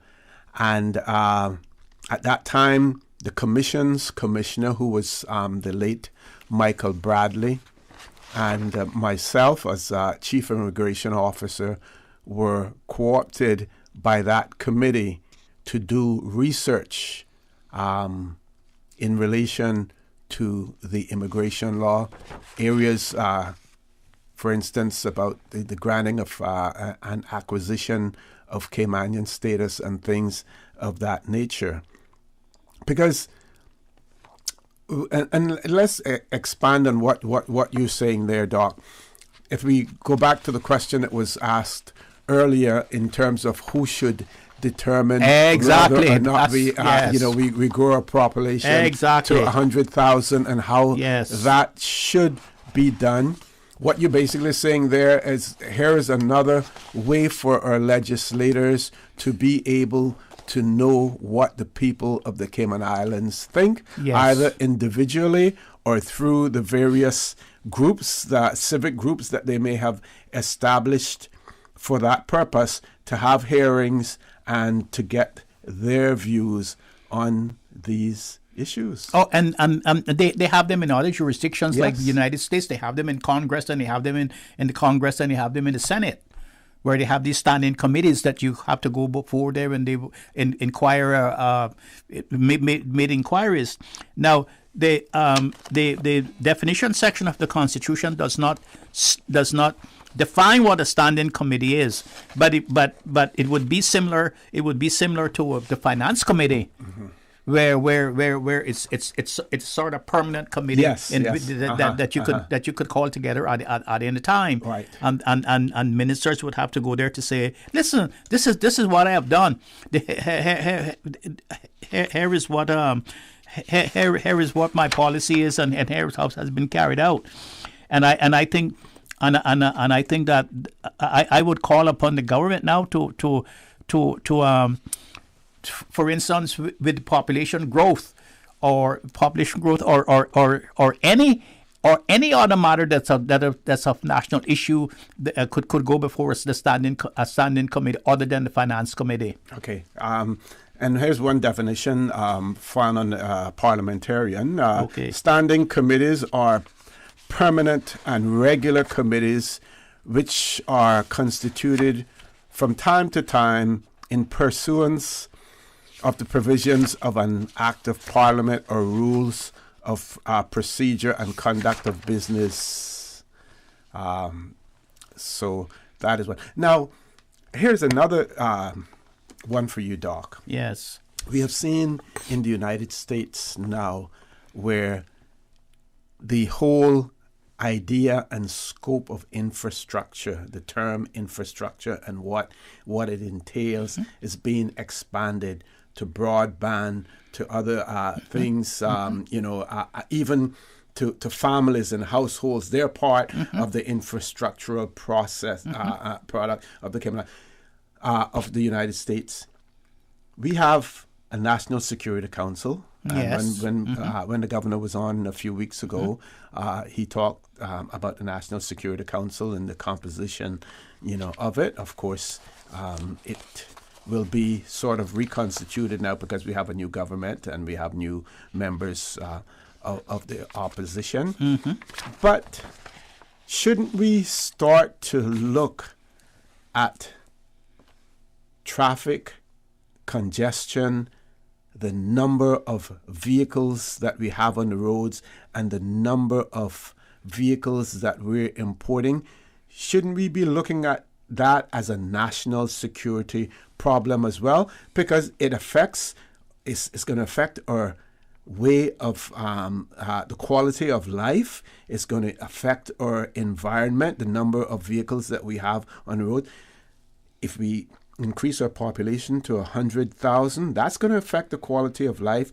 That's going to, affect our environment as well. So shouldn't this be an area that if the government as a whole isn't prepared to or is unable to address it, that we treat it as a national security issue? At least this way, the opposition, because they have membership on the National Security Council, will have an opportunity, even though it may be a minority position, they will have some way of expressing their concerns and maybe possibly providing solutions to it. But shouldn't we be looking at our traffic situation and the importation of cars as a national security problem? Yes. If we're thinking outside the box? Yes, outside the box, and especially, do you remember the little earthquake scare that we had the other day? Yeah. You remember what happened with the traffic? I was on the line in Miami International Airport catching a flight to come to Cayman when I got the WhatsApp message that it had occurred. But traffic was all over the place, haphazard, and there was no one to direct people where to go. If an earthquake had actually happened or there was a tsunami coming, there was no plan of what to do with all of the traffic on the road. A lot of people would have gotten killed if there was a tsunami coming after they would have been trapped in their cars, and so forth. And so therefore we need to have some sort of national plan about this traffic hazard that we have in such a small country. Yep. Okay. So I am hoping that someone in the government can listen to us this morning, and they can come onto your radio if they want to, or they can have some sort of audience and start talking about establishing a standing committee under subsection 1/7 to 1/8 of the Constitution. But I doubt that's going to happen because you remember Section 119 of the Constitution where they were supposed to have district councils, and now the Constitution is how many years old? The Constitution is how many years old? You mean the current Constitution from 2009? 12 years. 12 years now. 12 years now, and we don't have a district council yet, even though we have a district council law. So I doubt that we're going to have standing committees in the Legislative Assembly where ministers would have to come in and give and answer questions as to their stewardship of the country. Okay, we're going to try to grab one caller before we go to our commercial break. No, we're going to take the break. 2 callers on hold. Caller, please hang in there. Quick commercial break. When we return, we will take your call. Did you know that defective airbags can cause serious injury or even death if not repaired immediately? Right now, millions of vehicles around the world are under recall for faulty Takata airbags, and yours could be one of them. At Vant Motors, our priority is to make sure the Toyota or Ford you drive is safe. So we are offering customers a free, fast and easy airbag swap out if your vehicle was manufactured in 2016 or earlier. Find out if you need to have new airbags installed by emailing your Ford or Toyota vehicle's VIN or vehicle identification number to service@vantmotors.com or stop by Vamp's Service Center or call us at 949-2245. Don't risk it. Get the airbags in your Toyota or Ford checked for free at Vant Motors on Walkers Road. The Green Turtle app. So many options. One easy solution. All new subscription feature to automate your weekly, bi-weekly, or monthly top-up. Makes your life easier. Never lose a number again. Keep your children on budget. Yes! Make sure you can stay in touch with your loved one. Woohoo! No hassles. Green Turtle makes it easy. Take a ride on Cayman's Green Turtle Express. Download the Green Turtle app today. It just makes life easier. Remember, you can get mobile gift cards for Xbox, PlayStation, Apple, and Spotify delivered right to your phone. Playtime is now in real time. What's that? No sugar, same amazing taste? Coca-Cola Zero Sugar is here to stay. Classic taste, pure satisfaction. Be sure to stop into any Tortuga location and get your own case of Coke Zero. Or grab an ice cold one straight from the cooler. Brought to you by Tortuga Distributors Limited. Coca-Cola, taste the feeling, Cayman. It's not Toolfest again at A.L. Thompson's. Toolfest is the annual 2-day event held since 2009. Not Toolfest is our travel-restricted version. Instead of 2 days, Not Toolfest is 2 weeks of the best prices of the year on select tools, buy one, get one offers, and a free laser level with tool purchases over $200. So plan now for a Not event that you cannot miss. May 21st through June 5th at A.L. Thompson's. It's not Toolfest, but it's almost as good. For the record, with Ort Connor. Initiating system. For information that matters. For the record, with Ort Connor. Continues right now on Radio Cayman. Good morning. Welcome back to For the Record. We have about 10 minutes, 12 minutes left in the show. 3 callers. Those are going to be the final calls for the morning. First caller, good morning. Welcome to For the Record. Good morning, caller. Welcome to For the Record. Morning, gentlemen. Is my turn? Yes, number one. Go right ahead. Good morning, gentlemen. Mr. Brockfield, special to you. Good morning, Mr. Number One from the Brock. All right. I just want to ask a question to you, gentlemen. Do all of you know what the amount of population is on the island? We don't. Well, you mean currently or what the population was at its height? What it is now? No, we don't. But there is a census that is going to be taking place fairly soon. As a matter of fact, I believe October. They had a launch in the BRAC on the weekend or last week in relation to the census. But the census, we will have a count in October. Okay, why I ask you that? Because whenever I'm down there sometime and I come out of the hospital, my people carry me for a drive and thing in the evening. Sometimes you can just move when you're going east. You can just move when you're going west. Where are you going to put more people? That's what I want to find out. I'm not being rude to no one, but I just don't see where they can increase this population down there. Well, they might be bulldoze down the mangroves and and dump the swamps up and fill them in and put them there. Okay, sir, I'm going to listen to you, but to me, I think Cayman should be at a standstill for a while when it comes to population. Okay, gentlemen. Thank you. Thank you very much, number one. Thank you. Next caller, good morning. Welcome to For the Record. Gentlemen. Good morning, sir. How are you? I'm fine. How's my friend, Mr. Steve? Good morning, sir. I heard that you're having a meeting going in Papagallo. I think it's today or sometime. Tonight, actually, 7:30. Well, good luck with your meeting. Thank you. They should sort of tell us exactly what's our true position at the moment tonight. It's going to hopefully get a lot of things clarified and move forward, because we need to move quickly. Yes. Time is not on our side. We should have that from like yesterday. So we're looking forward to that, and all is invited. We'll have some speakers as well that's coming out of other districts. So hopefully everything is going to go smoothly and quickly. Okay. And can you speak to the purpose of the meeting? This is about the district council, actually. I thought you knew that. Yeah, this is about trying to get the district council, reorganized. Yeah, it will be reorganized. Absolutely. Absolutely. Yeah, so you got to make a beginning to make an end. So hopefully tonight we'll cross a lot of T's and dot a lot of I's. Are you expecting to have elected representatives there as well? Well, we actually invited all the elected representatives from West Bay and some from the other districts as well. Mm-hmm.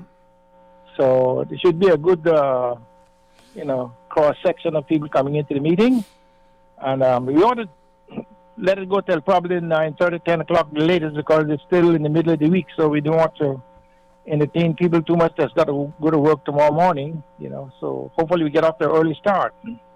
But what I want to say about the National Security Council, the people in that council, are they picked to be on that council, or do they qualify? The Constitution actually lays out who the membership of the of the National Security Council, and there are certain positions that are named on there. For instance, the leader of the opposition, the premier, I think the deputy premier is on there, governor, deputy governor.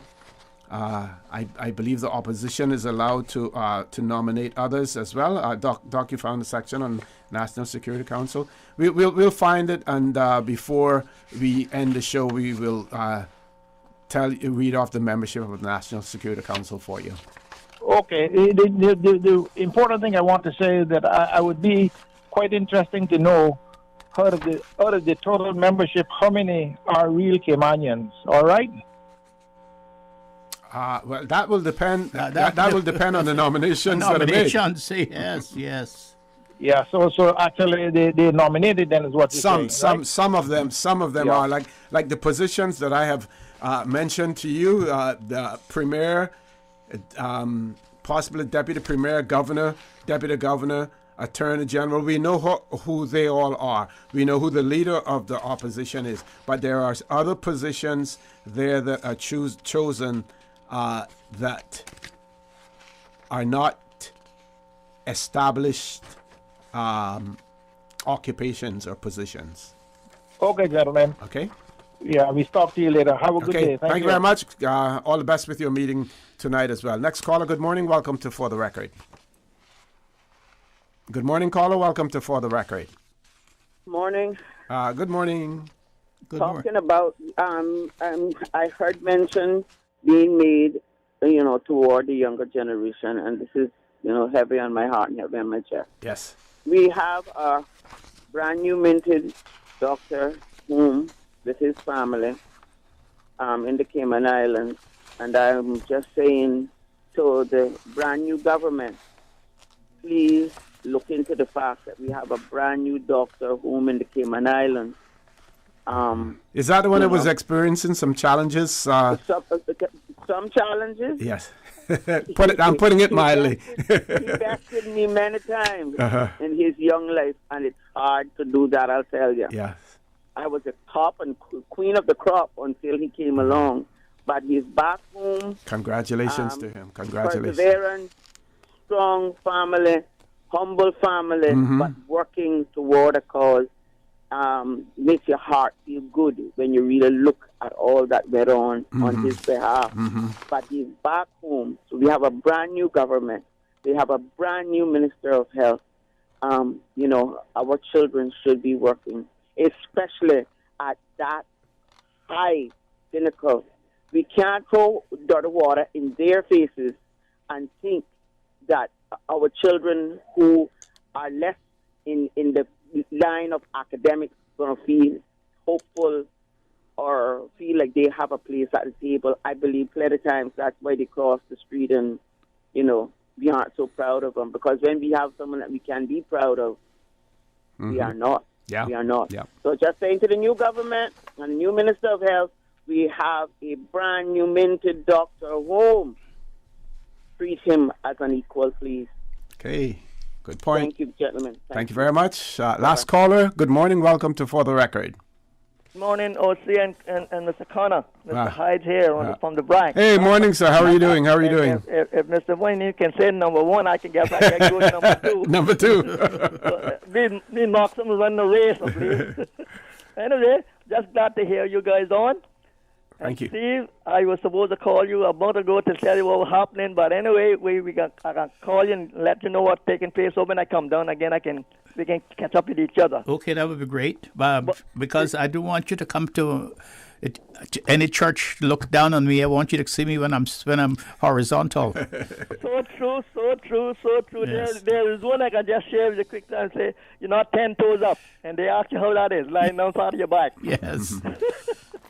So, anyhow, no, just glad to hear you guys on, and I've been kind of tuning in every once in a while and say, but they comes on Mondays, Wednesdays, and I'm not up to date too much with the phone, and I'm looking more at the TV, but I can't find that on that's invested at all, to be honest with you.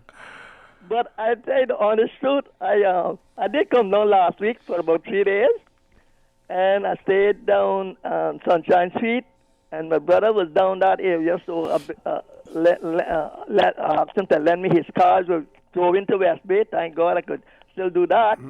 But when I came up, Steve and OC, I seen some stuff about that, what they call the public beach. I couldn't believe what I was seeing. I seen some building going up there, and the only thing I was thinking about when I was down in Philadelphia one time that I had to look up to see the top. yes. Man, I tell you, I have never seen that amount of stuff down there on that place. Now, I'm well up in my 80s, so they kind of caution me on how you drive and take your left turn. But the main thing I see in Cayman itself is a lot of those people cannot drive and around those roundabouts. They don't know nothing about them. 3/4 of them. And like I don't know what happening. That like on the say just now about the thing that they give away them cars. People can go in and get a nice car landed here for $2,000 and all that kind of stuff. And everybody have the thing to open. I said about 20 years ago, why didn't they just give those people that already had a business like rental places? If I got 10 cars and feel like I could get another 15, yes. But anybody else, I would have hooked it. I would have done it 20 years ago. I would have done it 20 years ago because I seen what was coming. Now, tell me something. I am well up my 80s, but I can guarantee you, if this got to go on another 20 years, you would have to have the bypass. You can have to have overpass, not bypass, overpass. Bridges and overpasses. Yeah. Definitely, because we can put the road. You got to put them on the road. I mean, it can go over. But boy, let me tell you, I don't know what's happening. I don't know, OC and Steve. I don't know. But anyway, nice talking to you guys. Thank you. And enjoy yourself.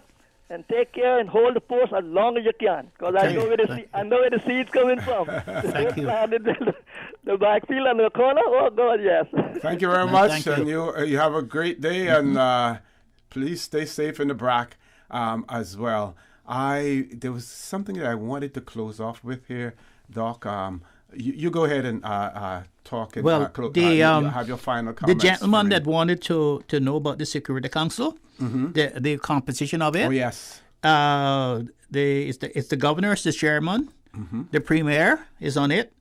2 other ministers appointed in writing by the governor, acting in accordance with the advice of the premier. So the premier will appoint 2 his ministers. Right. The leader of the opposition or his or her designate, and 2 persons representative of civil society appointed in writing by the governor, acting after consultation with the premier and the leader of the opposition. And then there's the deputy governor, also he's ex officio member of the Security Council, and the Attorney General is also on it, and the Commissioner of Police is also on it. And so that is the composition of the council. So it seems to me that